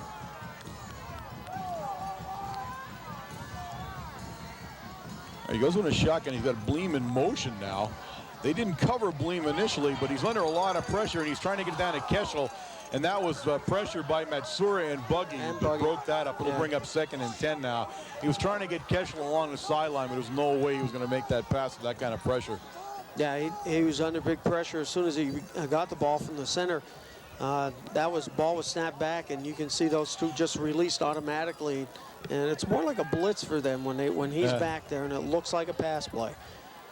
All right, 3:33 now in the third quarter here as the Tigers bring it up to the line of scrimmage. We'll see where Kern lines up at. He'll go back into that shotgun with McCauley next to him there, Now he's got a deep split 10. on the left-hand side, so it certainly looks like a pass play again. All right, he goes straight back, but he's And under it's pressure. blocked That's Greco. by Greco, and Greco just was untouched, went right up the middle, jumped up and knocked the ball down, so it brings up 3rd and 10 now for the Tigers. I mean, truth with you, the way this third quarter's gone for the Red Tornadoes on defense, they don't score here, they're going to be in serious trouble, I think. They need to put the ball in the end zone. They've had a pretty tough time of it here offensively. Well, I'll tell you what, Justin Leonovich just about picked that ball before it hit the ground. He was that close to it. Rick Greco coming in and getting his mitt up in the air and stopping that ball. All right, 3rd and 10 now. And now Kern will go under center, back into the normal wing T offense that we've seen most of the game as he lines up, and a penalty. And that is delay of game, Wayne. That's a deadly penalty. Yep, especially here. Now you're third and 15 now. That again, very mistake-laden group here, both sides of the ball. Both sides. You're correct. They're just trying to shoot themselves in the foot. So you're right now, 3rd and 15, a much tougher set of down. And we have 2 down territory, obviously, at the 17. 3:29 now as Kern gets him up to the line of scrimmage, and he'll go back to pass. This time, a lot of time. Out there. But he's got also, and that's out of bounds. I don't know if he caught it or not, but it's out of bounds. He had it in his hands, and I'll tell you what, Chicatano puts a savage hit on him before he came down with the ball, and that's what knocked the ball out of his hands. So 4th down, 4th and 15. The Red Death defense standing up here now at the 17. They stood up at the 2. They're standing up at the 17. 1 more down. And official timeout. Official timeout as Bleem, number 28, got shaken up on the play as he was the intended pass receiver down along the Red Tornado sideline. So he'll walk off. He doesn't look, too hurt. He's just kind of shaken up a little bit there as he kind of marches off the field. And they'll put a replacement in for him. But just a tough offensive set of last 2 series for the Tigers. And this is kind of 4th and 15. They're going to have to go for broke here a little bit. They get turned away here, it's going to be ugly. All right, they come up to the line of scrimmage, and Kern will set up in a shotgun formation. He's had some success out of this formation as the Red Tornadoes get ready. They get back in a 4-4. Justin Leonovich is back in the corner. That's Matsura knocks it down, and the Tigers have been turned away. They're turned away again, deep inside Red Tornado territory as the Red Tornado Red Death defense stands up and knocks them down again. I'll tell you what, Matsura almost picks that ball off and takes off with it. So close. So the Red Tornadoes now back on offense, and they have, other than the touchdown drive, have looked a little shaky themselves with some pretty goofy penalties and things happening to them. So they just need to grind some time off the clock now. And it's still 3:19, so almost no time has been taken off here. As we go to Lekavich, he's got himself a big opening, and he'll take it all the way out to the Red Tornado 30-yard line. 1st and 10 Red Tornadoes, and they have some breathing room here in the third quarter. I'll tell you what, that's the first time tonight that Drew Lekavich ran with some authority this time. He was making sure that he was going to pick up the first down and get around. You could see even before the defenders were like sort of stepping back a little bit and waiting for the play to come to him. He blew just right by everybody. Yep. All right, 1st and 10 now for the Red Tornado. A little bit of breathing room, as we said, and they'll give it to Lekavich, and this time he's going to be stood up down there on a nice play by the Tiger defense as they penetrate it down there. And I'm going to see who gets off the pile down there. It was 22. Yeah, 22 was number the one 22. That came through. That's Josh Johnson. He's a 5'8", 156-pound junior. And he made a nice defensive play. Yeah, he came in from the corner, blitz from the corner position there, and came in and made the stop 2 yards behind the line of scrimmage even. Now Wargo and Chicatano both check into the Red Tornado lineup here, along with Shinsky as he brings the play in. So we'll see what Coach Brennan has in store as he brings a little bit of speed now into that tailback position behind Brown with Chicatano, number 32, and he pitches it to Chicatano. And Chicatano tries to pick his way around the sideline. He will go nowhere on the play. It's going to bring up third down, and let's see where they place it. It was 3rd and 12 originally. Let me see where they give him some progress to 3rd and 12. 3rd and 12. Not much. You're right. Not much of a gain, Wayne. So we come up to a third down and 12 for the Red Tornadoes here. Chicatano back out. Lashinsky now into the lineup for the Red Tornadoes. And again, they would dearly like to get a couple of first downs here and grind some time. This has been the longest third quarter, I think, and hit the longest 4 minutes in history. Lashinsky goes back to pass, and he's got plenty of time as he tries to set up a screen pass.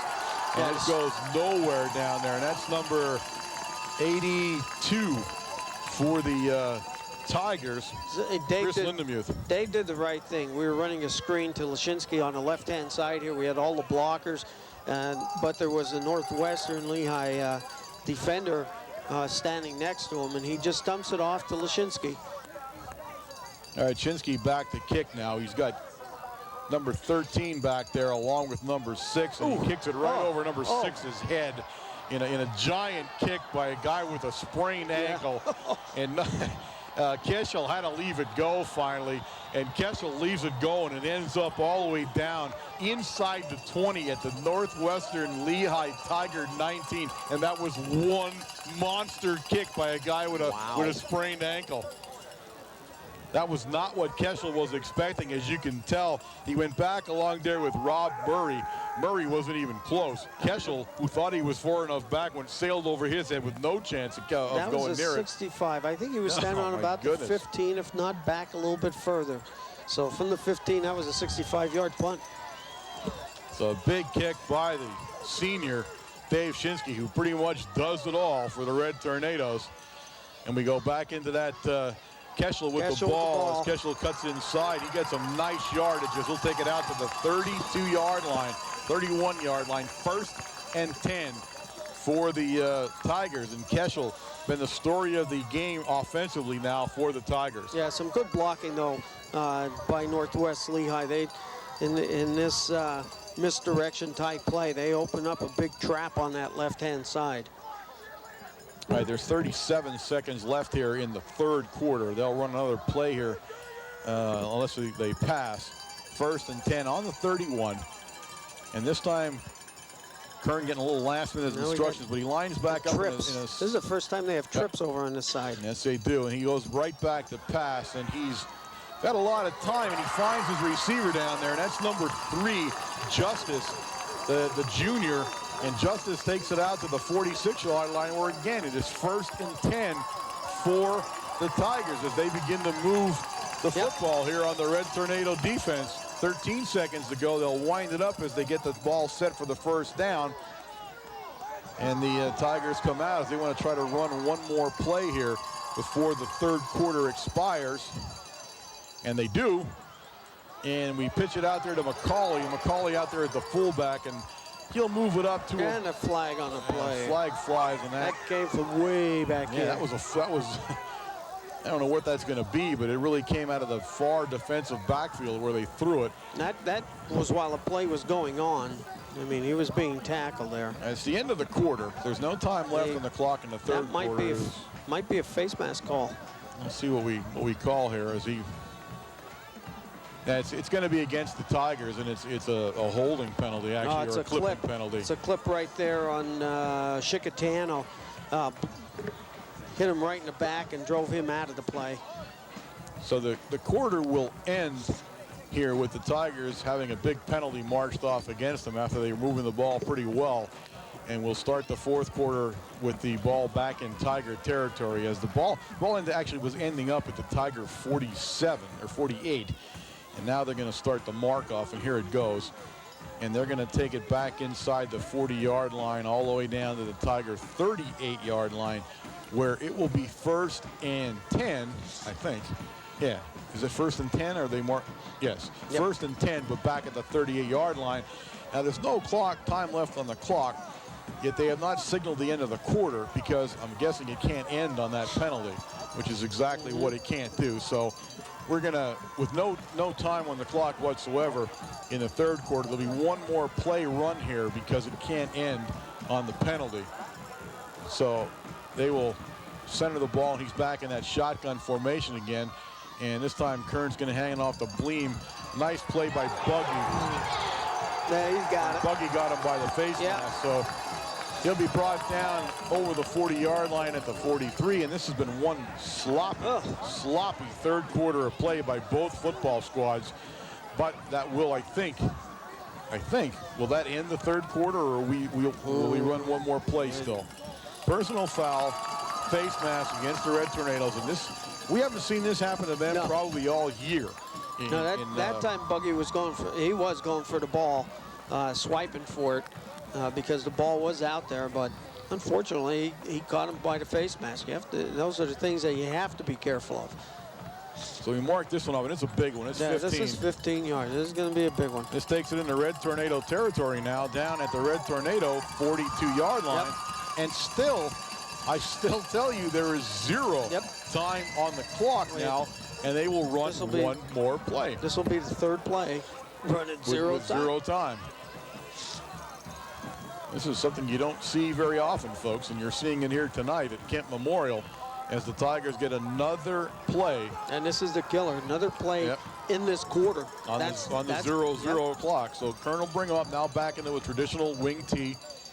He puts Bleem in motion, and he drops back to pass. He tries to hit Keschel. He does, and Keschel on the sideline, and Keschel will be put down inside the 40-yard line down at the Red Tornado 36-yard line,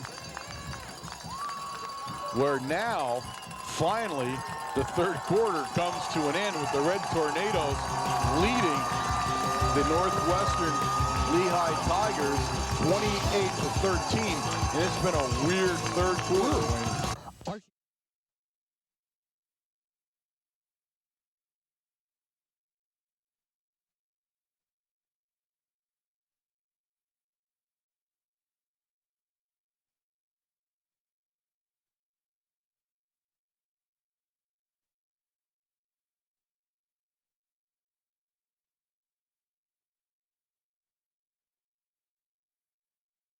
Kemp Memorial Stadium in Shamokin, Pennsylvania, and what a beautiful venue. We talked about it last week.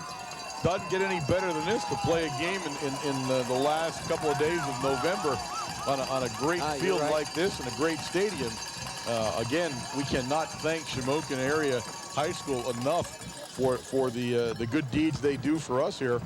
And we're going to see if this is going to be the next time we catapult ourselves into Hershey from this stadium, because that's every time we've gone from this stadium. Yeah, and they do treat us very well. They treat the kids very well. You know, my hat's off to the administration for that. All right, it's 2nd and 5 from the Red Tornado 37, and we give it in there in the middle, and he's going to get down to the 35. That's Bleem, he tried to get come up. He was in motion, and it's just a straight. After he comes through with the motion, it's just like a straight dive play. He gets the handoff from the quarterback, but Swanky stayed his position and makes the tackle. Bring up a 3rd and 3 now for the Tigers as they send the play in with number 2, and that's Wukic, and he is the guy with the big pass play in the first half that led to the touchdown. So he brings the play in, 3rd down and 3 from the Red Tornado 35. I believe this is 2-down territory for the Tigers. Either way, he puts number 6 in motion, but he drops right back to pass, and he shovel passes it again. And this time, a good balance. He's got Bleem. That's the 2nd time we've seen the shovel pass. 1st and 10 Tigers deep in Red Tornado territory now. Yep. And we're having a hard time with that shovel pass out to Bleem. It looks like an option play. They're running Keschel to one side and running him a little deep. And what that does is it holds the defensive end in your corner, because you have to protect to the outside. And then actually what it's doing is making a natural hole for Bleem to pick up the pitch and take off.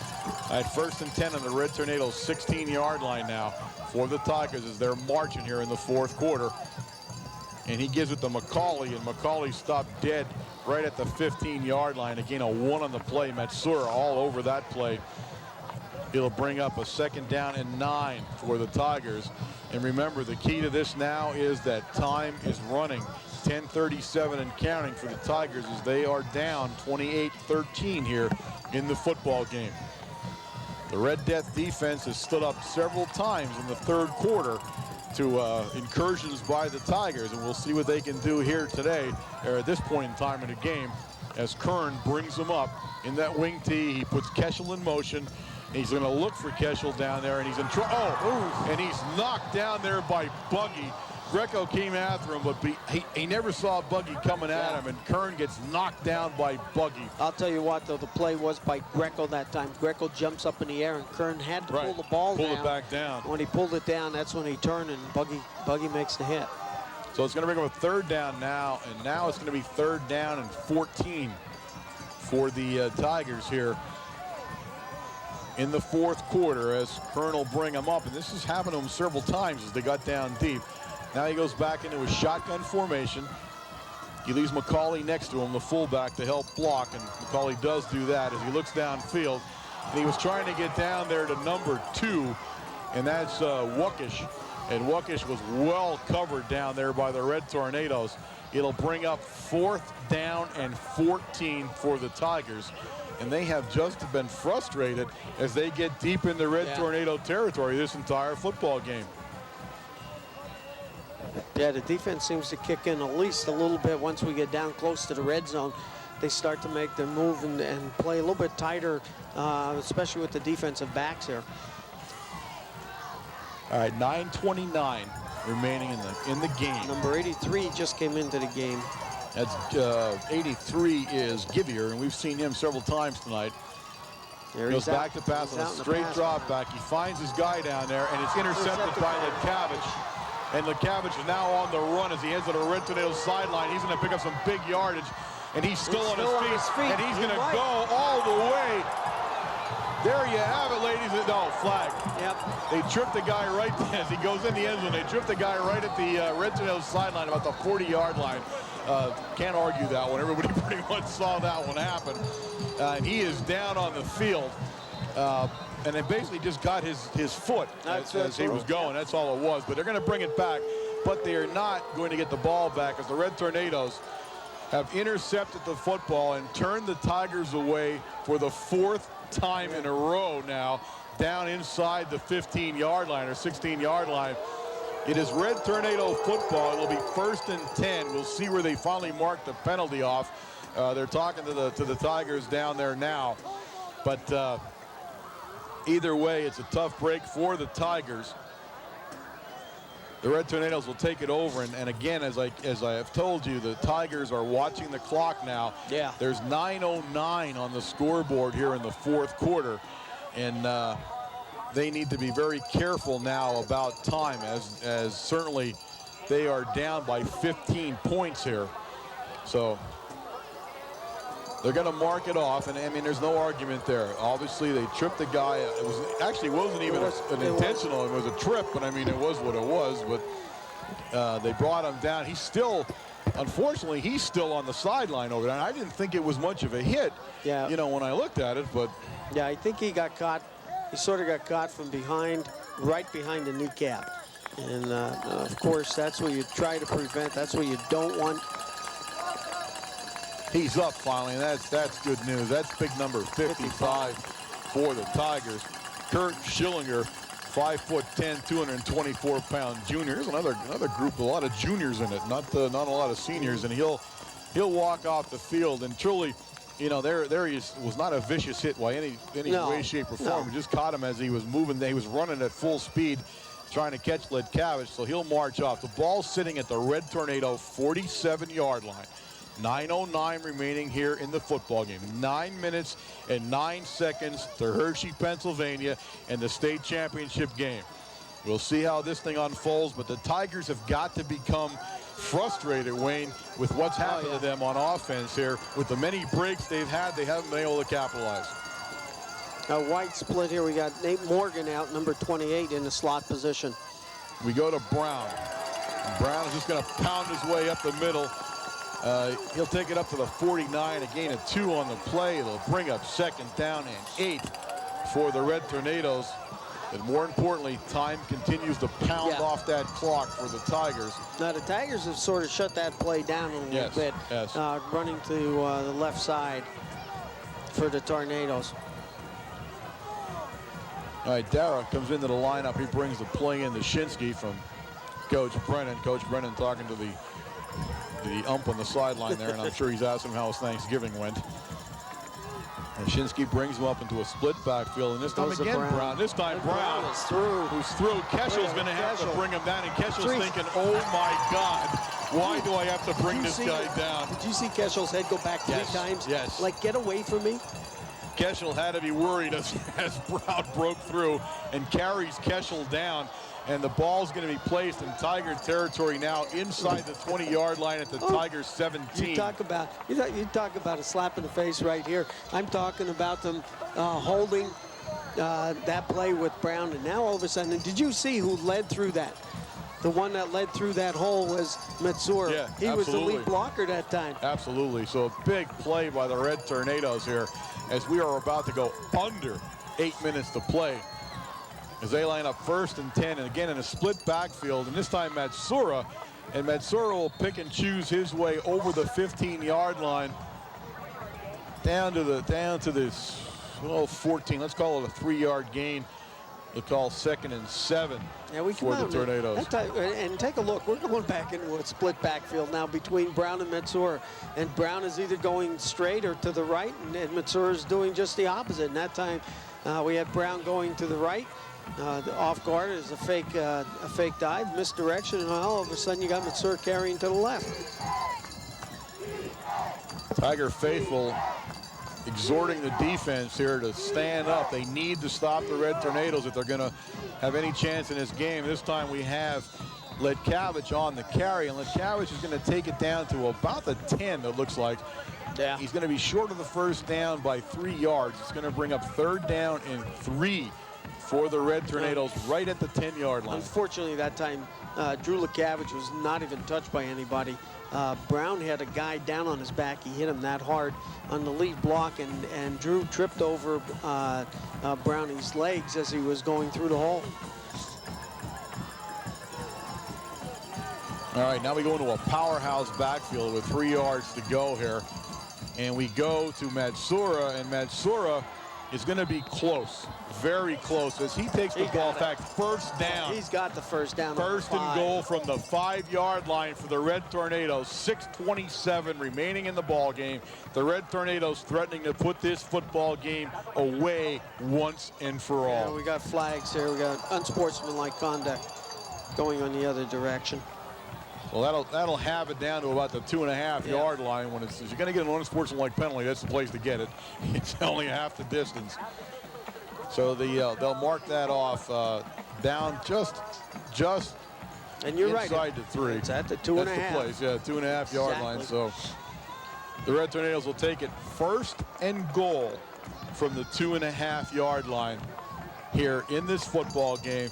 If the Tigers don't stop them here, the Tigers don't go to Hershey. It's as simple as that. The Red Tornadoes lead 28-13.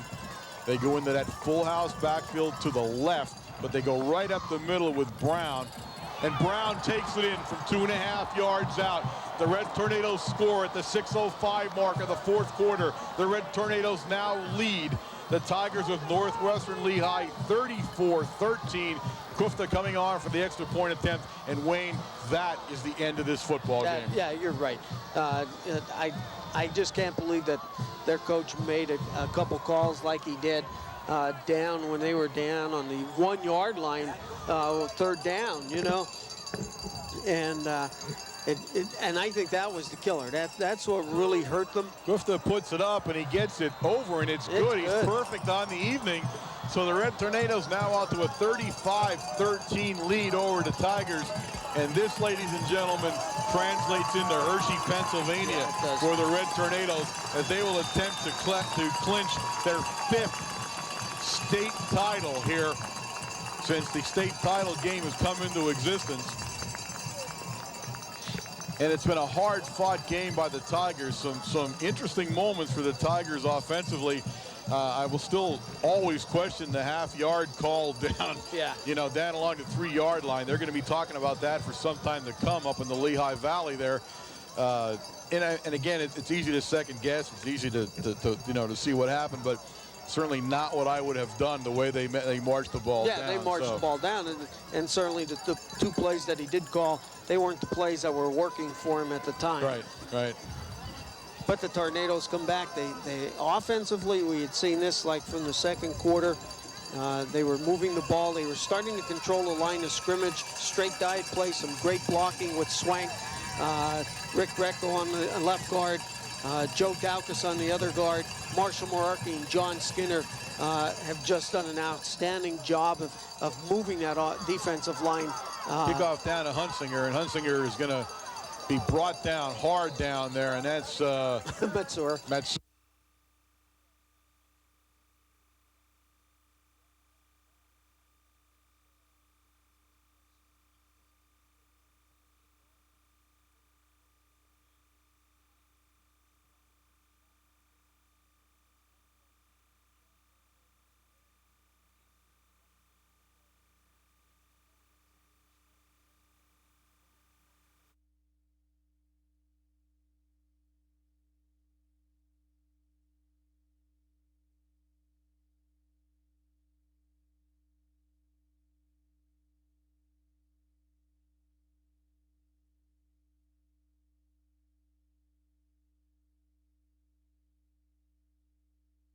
EIAA 2A Eastern Final football game here at Kemp Memorial Stadium in Shamokin, Pennsylvania. The Red Tornadoes out to a commanding 35-13 lead. The Tigers will probably be putting the ball up a little bit here in an attempt to catch up. And I'll tell you what, that's where they've had their successes, putting the ball in the air. Keschel in motion. They go up the middle. No, they don't. It's an option. I'm sorry, the option to Keschel. And a play they continue to try, but they're going to have a flag now on the play, which will go against the Red Tornadoes, as Coach Brennan is not going to be a happy camper with all that's happened here tonight as far as the unsportsmanlike and the goofy penalties. I mean, he's going to be happy, I think, with the outcome, but he's not going to be happy with what's going on here. Unsportsmanlike against the Red Tornadoes will be a 15-yard penalty. And they'll mark that off. It'll be a 1st and 10 for the Tigers at 5:51 remaining in the ball game. I know he is not going to be a happy camper, and he's trying to call a timeout. He's going to want to talk to this group, and he does. He gets his timeout finally, and I guarantee you that he is not a happy camper right now. And he's going out, not Coach Babinski.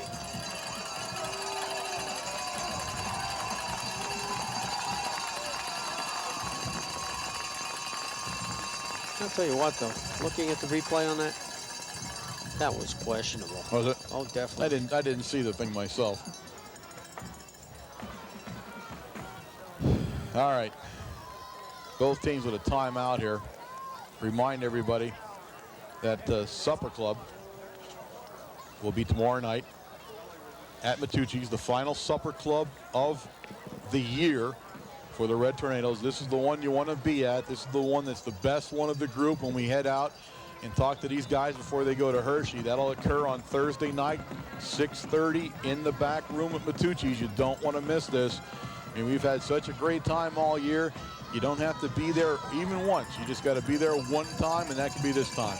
Show up for the last one and enjoy yourself. Have a great meal from the Matucci's. And of course, the Matucci family have supported Mount Carmel area football and Mount Carmel area athletics for more years than I can even remember.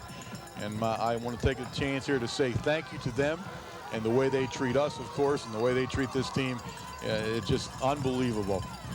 All right. We put the Bleem in motion, and we shovel past it to Keschel, and Keschel just couldn't hold on to it that time. Kern tried. That's been going to Bleem every time, except this time went to Keschel, and he didn't hold it. Unfortunately, you see, he's telling the court, and he had some running room there too. That it was too low. It was down actually below his ankles. So it's going to bring up a 2nd and 10 now. And you know, the thing you noticed about this team was Bleem came in here as the big man, and they've used Bleem pretty much as a decoy the entire game. They really didn't get much out of Bleem at all. They left it up to Keschel and McCauley. And the Red Tornadoes have, for all intents and purposes, shut down the wing T as Bleem goes into motion. He tries to sneak out there.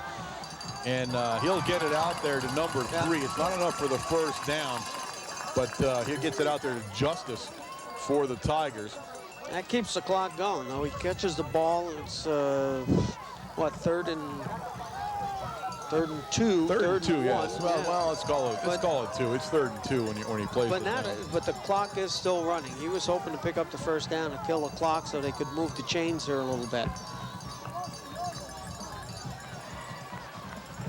All right, Tiger fans kind of on their feet here for a couple of reasons. I'm not sure what they all are as Kern brings them up, and he's going to get them set there. He puts Bleem again in motion, but he goes to McCauley, and McCauley did not get the first down. I'll tell you what, Marshall Morarkey wraps him up along with Swank. The Swank man. Number 54, and it's a little tough picking up the first down when you're trying to drag those two.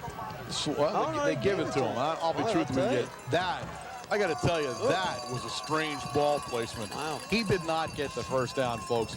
I watched enough of football to tell you this. He did not pick it up, but they're going to give it to him. So it's 1st and 10 on the Red Tornado 41-yard line now for the Tigers, and there's no sense of urgency in them right now at all, to tell you the truth. 4:32 and counting down as Kern will bring them up there. Puts Bleem in motion, but he goes inside to McCauley. McCauley's got some room, and he's going to rumble all the way down to the Red Tornado 25-yard line. 1st and 10 for the Tigers. And that play hasn't worked very often, but that time it did. Well, you got everybody keen on either Keschel or Bleem, and we always seen the third man always step up, to pick up that extra yardage for you. All right, Kern gets him quickly back to the line of scrimmage on the first down, and he goes to McCauley again, and McCauley's still rumbling, and he's picking up some big yardage. He takes it down to the 14-yard line of the Red Tornadoes. Another first down for the Tigers. The Red Tornadoes have got to be wondering now, although they have to wonder that the Tigers are in the same situation now about 5 times tonight, and 5 times have walked away with nothing.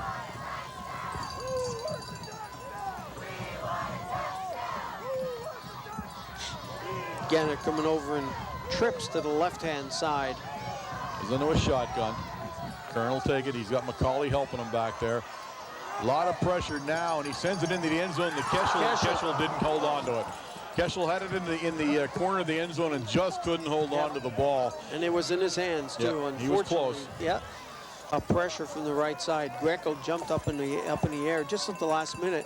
And you think the release would have been a little bit higher, but I'll tell you what, the ball was right in the corner of the end zone. Yep, just couldn't hold on to it. It'll bring up 2nd and 10 now from the 15 for the Tigers. 3:34 remaining in this football game.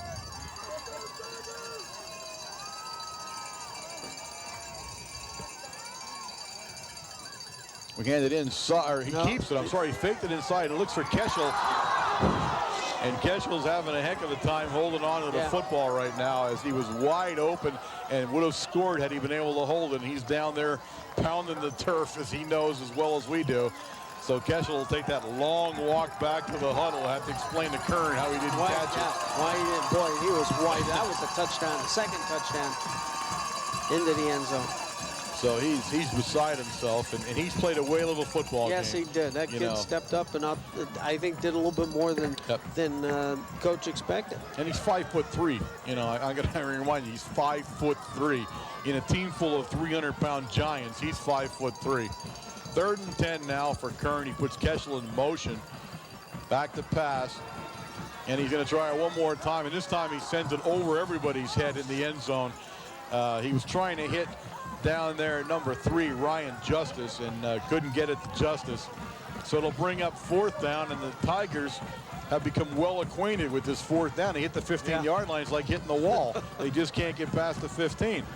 But again, you stop to look. What got him down here was drives up the middle by McCollum. Right. Middle. Right. Some Keschel running to one side or the other. He gets down inside the 10, 15-yard line. He starts throwing the ball. Yeah.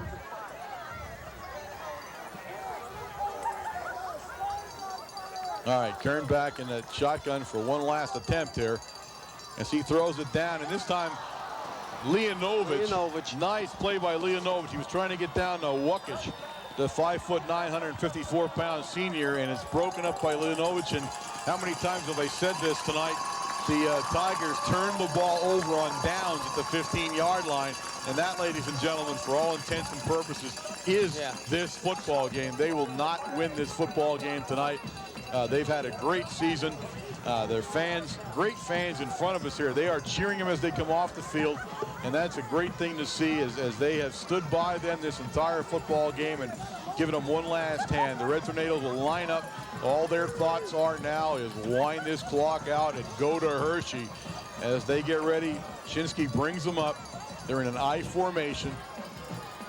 And they go to Ledkavich, and Ledkavich will be stopped after a gain of about 2 yards on the play. He'll bring up 2nd down and 8 for the Red Tornadoes. Yeah, just safe plays, nice straight dives. That's all they're going to look at right now. Keeping the ball, in the middle of the field. And look at Dave. And we said this time and time again, this team is so good at time management. They look at the clock. They know exactly, how long to break the huddle. And Dave just waits to the last second. Look at, he's looking back. He looked back at the clock, and now he comes up. He's watching the ref. There, the ref's hand went up, and now he knows the center of the ball. We talked about that before. As Brown now will take the ball. He'll be stopped for about a yard gain on the play. It'll bring up 3rd down and about 7 or so when they finally place it down there. Well, maybe 3rd down and 6, a game more than I thought. 3rd and 6. And I believe Northwestern Lehigh has called a timeout. They have a timeout on the field now at the 2:28 mark of this football game. And their fans on their feet cheering the Tigers. And they have a lot to cheer about. This score is 35-13, but quite frankly, it's been a lot closer game than 35-13 would lead you to believe. They really did play tough here. And a couple of goofy things go wrong, and then they had a couple of goofy calls. I mean, they kind of shot themselves a couple of times, too. When they look back at this, I know they're going to go over this and wonder what they were thinking. A couple of times down deep, which would have kept this game very, very close had they been able to get in the end zone down there when they were at the 2-yard line. And that's going to go back and haunt them, I think, for some time to come. Red Tornadoes lining up. It's 3rd and 5. And they're not going to get the 1st down, so they're going to end up kicking the football here at 2:23. And the Tigers call timeout. So they'll stop the clock and force the Red Tornadoes to punt the ball here. Of course, this has been a big day for me, Wayne. Of course, you saw me at the Santa Parade. Oh, I most certainly did. The Lions Club Santa Parade, and Santa down there, of course, and my fellow Lions along with me, and we had a great day. My hat off to you guys for all the work that goes on with that program. That's only one of the many programs that you guys run. And, I have to say that I have never, it's been, how old is Alyssa? My daughter's 28. I have never, ever in 28 years missed the Santa Claus Parade. All right. Fortunate for me, I have that, I'm lucky enough to have that day off. Yep. But I do love to see that day, the parade, and see the kids and everything else. They're just thrilled and tickled pink. And hats off. I know it's a lot of work to put a program like that together. We love doing it. Shinsky back to kick now at the 2:21 mark. Keschel back over the 50-yard line and puts it high this time. It's going to bounce down and take a Red Tornado bounce. It'll stay in Red Tornado territory out at the Red Tornado 48-yard line where it's 1st and 10 for the Tigers here. They are trailing 35-13 in this football game, and we look on the other side there. Of course, we are on the visitor side of this stadium, and we see the Hershey Kisses being brought over, getting ready to be let loose here as the Red Tornadoes draw ever closer to a 5th shot at a state championship. And out in the west, it's Forest Hill and St. LaSalle. St. LaSalle. And St. LaSalle at halftime, of course, we know who St. LaSalle is winning 13-14. Oh, okay. I didn't know that. You waited till now to tell me that? Yeah, I thought All right, Kern back to pass. He's got plenty of time as the Red Tornadoes have dropped everybody back, and he's got his guy down there. That's number 2. It's going to take Dara to bring him down, and he does, but that's Wookish. And he's had himself a whale of a football game as he's caught some pretty big passes in this football game. And he was open, caught a nice pass, and he drives the Red Tornadoes down to the Red Tornadoes 6-yard line. 1:58 remaining in the ball game as Kern sets up at his first and goal now from the 6.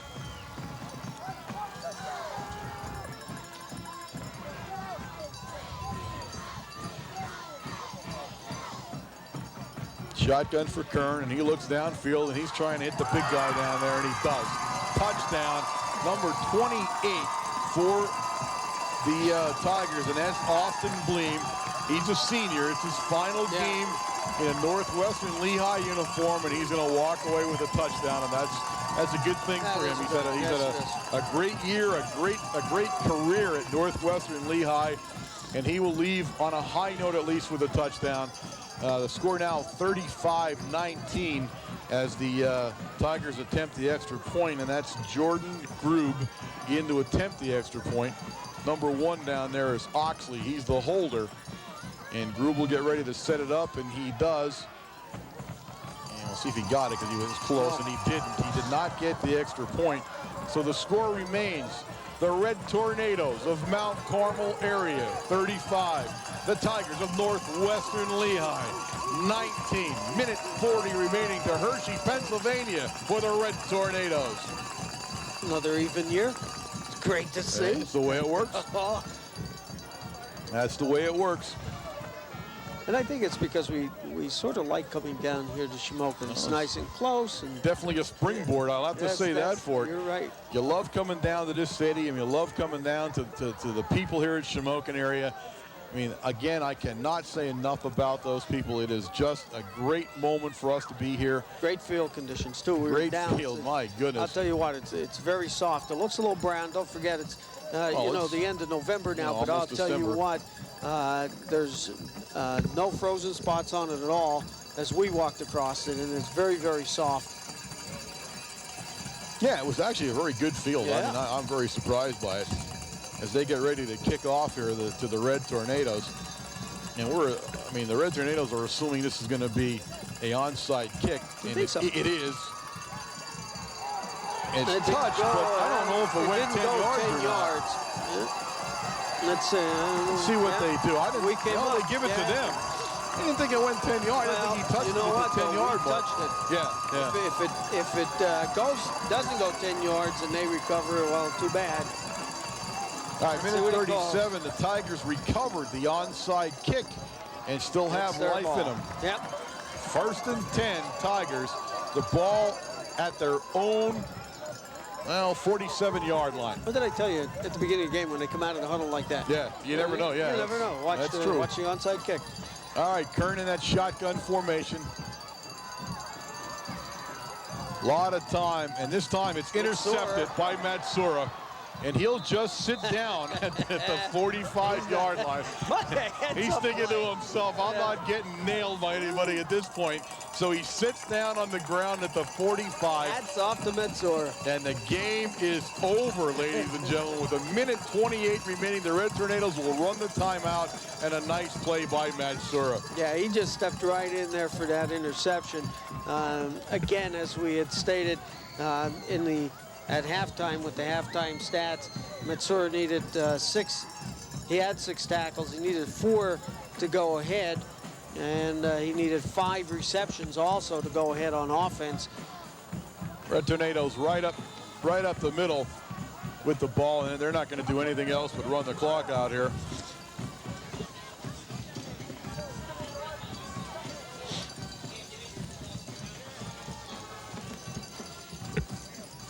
Minute 9 and counting now, as Northwestern Lehigh has no intention of stopping the clock here.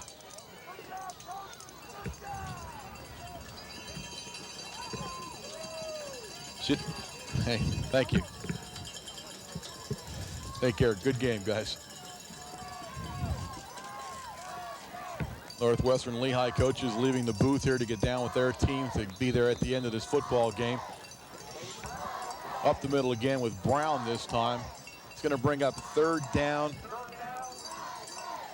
Let me see where they place it down before I make the call. It's going to be 3rd down and 2 for the Red Tornadoes. That's it. That is the last play. They didn't. Did they set? Call No, time they in. didn't set the clock yet. So Dara will trot in, but I'm not sure they're going to run a play. Or maybe yes, they are. They are going to run a play, Wayne. I think they have to. Yeah, I think it was 30 here they seconds. Go. Right, here they go. There were 30 seconds left. So I think Shinsky will take the knee here. And there he does take the knee. And that, ladies and gentlemen, is the football game. Although a flag is flown, and I'm not sure how in the heck a flag flies when you take a knee. This has been a very, shall we say, detailed officiating crew tonight. We'll wait and see what it is they decide to call. Motion. Coach Brennan's not particularly thrilled with this whole idea. They'll mark it back 5 yards. 5 seconds remaining in the football game now, and the Red Tornadoes will now have to snap it one more time. And Shinsky says, all right, let's get this thing together here and get me on a knee and get me out of here. He puts Chicatano as kind of the relief guy back there. He's standing far enough back, and there the knee is. And there, ladies and gentlemen, the Eastern Finals of the PIAA Class 2A Football Championship is over. The Red Tornadoes of Mount Carmel area advance to Hershey, Pennsylvania next Saturday afternoon to play for their 5th state title. Northwestern Lehigh will end their season here tonight, and what a season it was. What a team it's been. Northwestern Lehigh has nothing to hang their heads about. It was a great football game by the Tigers. Just couldn't get the breaks. Right. The one way I was explaining, never got the breaks. Had a couple of goofy things happen to them, which they kind of got on their own somehow. But all in all, a valiant football game by the Tigers. They have nothing to be ashamed about. You get to the finals of the East, and that means you're a pretty good football team because only one other team did it, and that's the winner, the Tornadoes. Yep. So they will end their season now. The Red Tornadoes will, of course, advance to Hershey, and we look forward to that. Of course, we will not be doing that game, as you well know, over the past many years of the finals at Hershey. We do not have the ability to broadcast that, as PCN will be doing so live, and will kind of box us out of the show there. We had a great year. Again, this has been a great year. Yeah, undefeated, 14-0 so far. And you know what? For us, it's a great year. Yes. And we would like to thank the administration from Mount Carmel, the kids that run the program, and of course, we got some special kids Dave here. and Dave McPhee. You know, for us, we have no ties to the school district. We just love doing this. Yes. And absolutely. you know, we enjoy it. The administration treats us very well. We truly appreciate that because we are outsiders. But I'll tell you what, they just do an outstanding job with this broadcast. Let me talk about a couple of guys who've given 6 years, ladies and gentlemen, 6 years of their life here at WKMCTV, and I want to talk about them very quickly. The last football telecast of their career is occurring tonight on the turf here at Kemp Memorial, and that is Dave Else, Steve Sakaitis, Josh Yeager, and Joe Gushin. You know, Joe Gushin, I think, to me, Joe Gushin's been here about 20 years. Oh, I think so. The way I remember him. But these guys, you know, 6 years of this kind of wear, and I'm not talking just football here. I'm talking about football right now, but their 6 years of basketball, wrestling, girls basketball, the whole 9 yards. Prom, they do it all. They're doing their last football broadcast, and for us it's a special one. Every one of them, every single one of these guys going on and continuing their education in broadcast. And something in broadcast. So, you know, it's a stepping stone for them, but you would not have seen the great action. You would have not seen anything if it wasn't for these guys, for the kind of time and effort they've put into this broadcast and to show you every Wednesday night what it's all about. So my hats are off to those guys. A big thank you to those guys. Again, I just, nothing I tell you will be able to sum up what it means to Wayne and I to be around these kids and to see what they do and just have so much fun with them. You know, it's just been a great moment in time. I'll remind you quickly again, Supper Club will be tomorrow night, the final Supper Club of the year at Matucci, 6:30 in the back.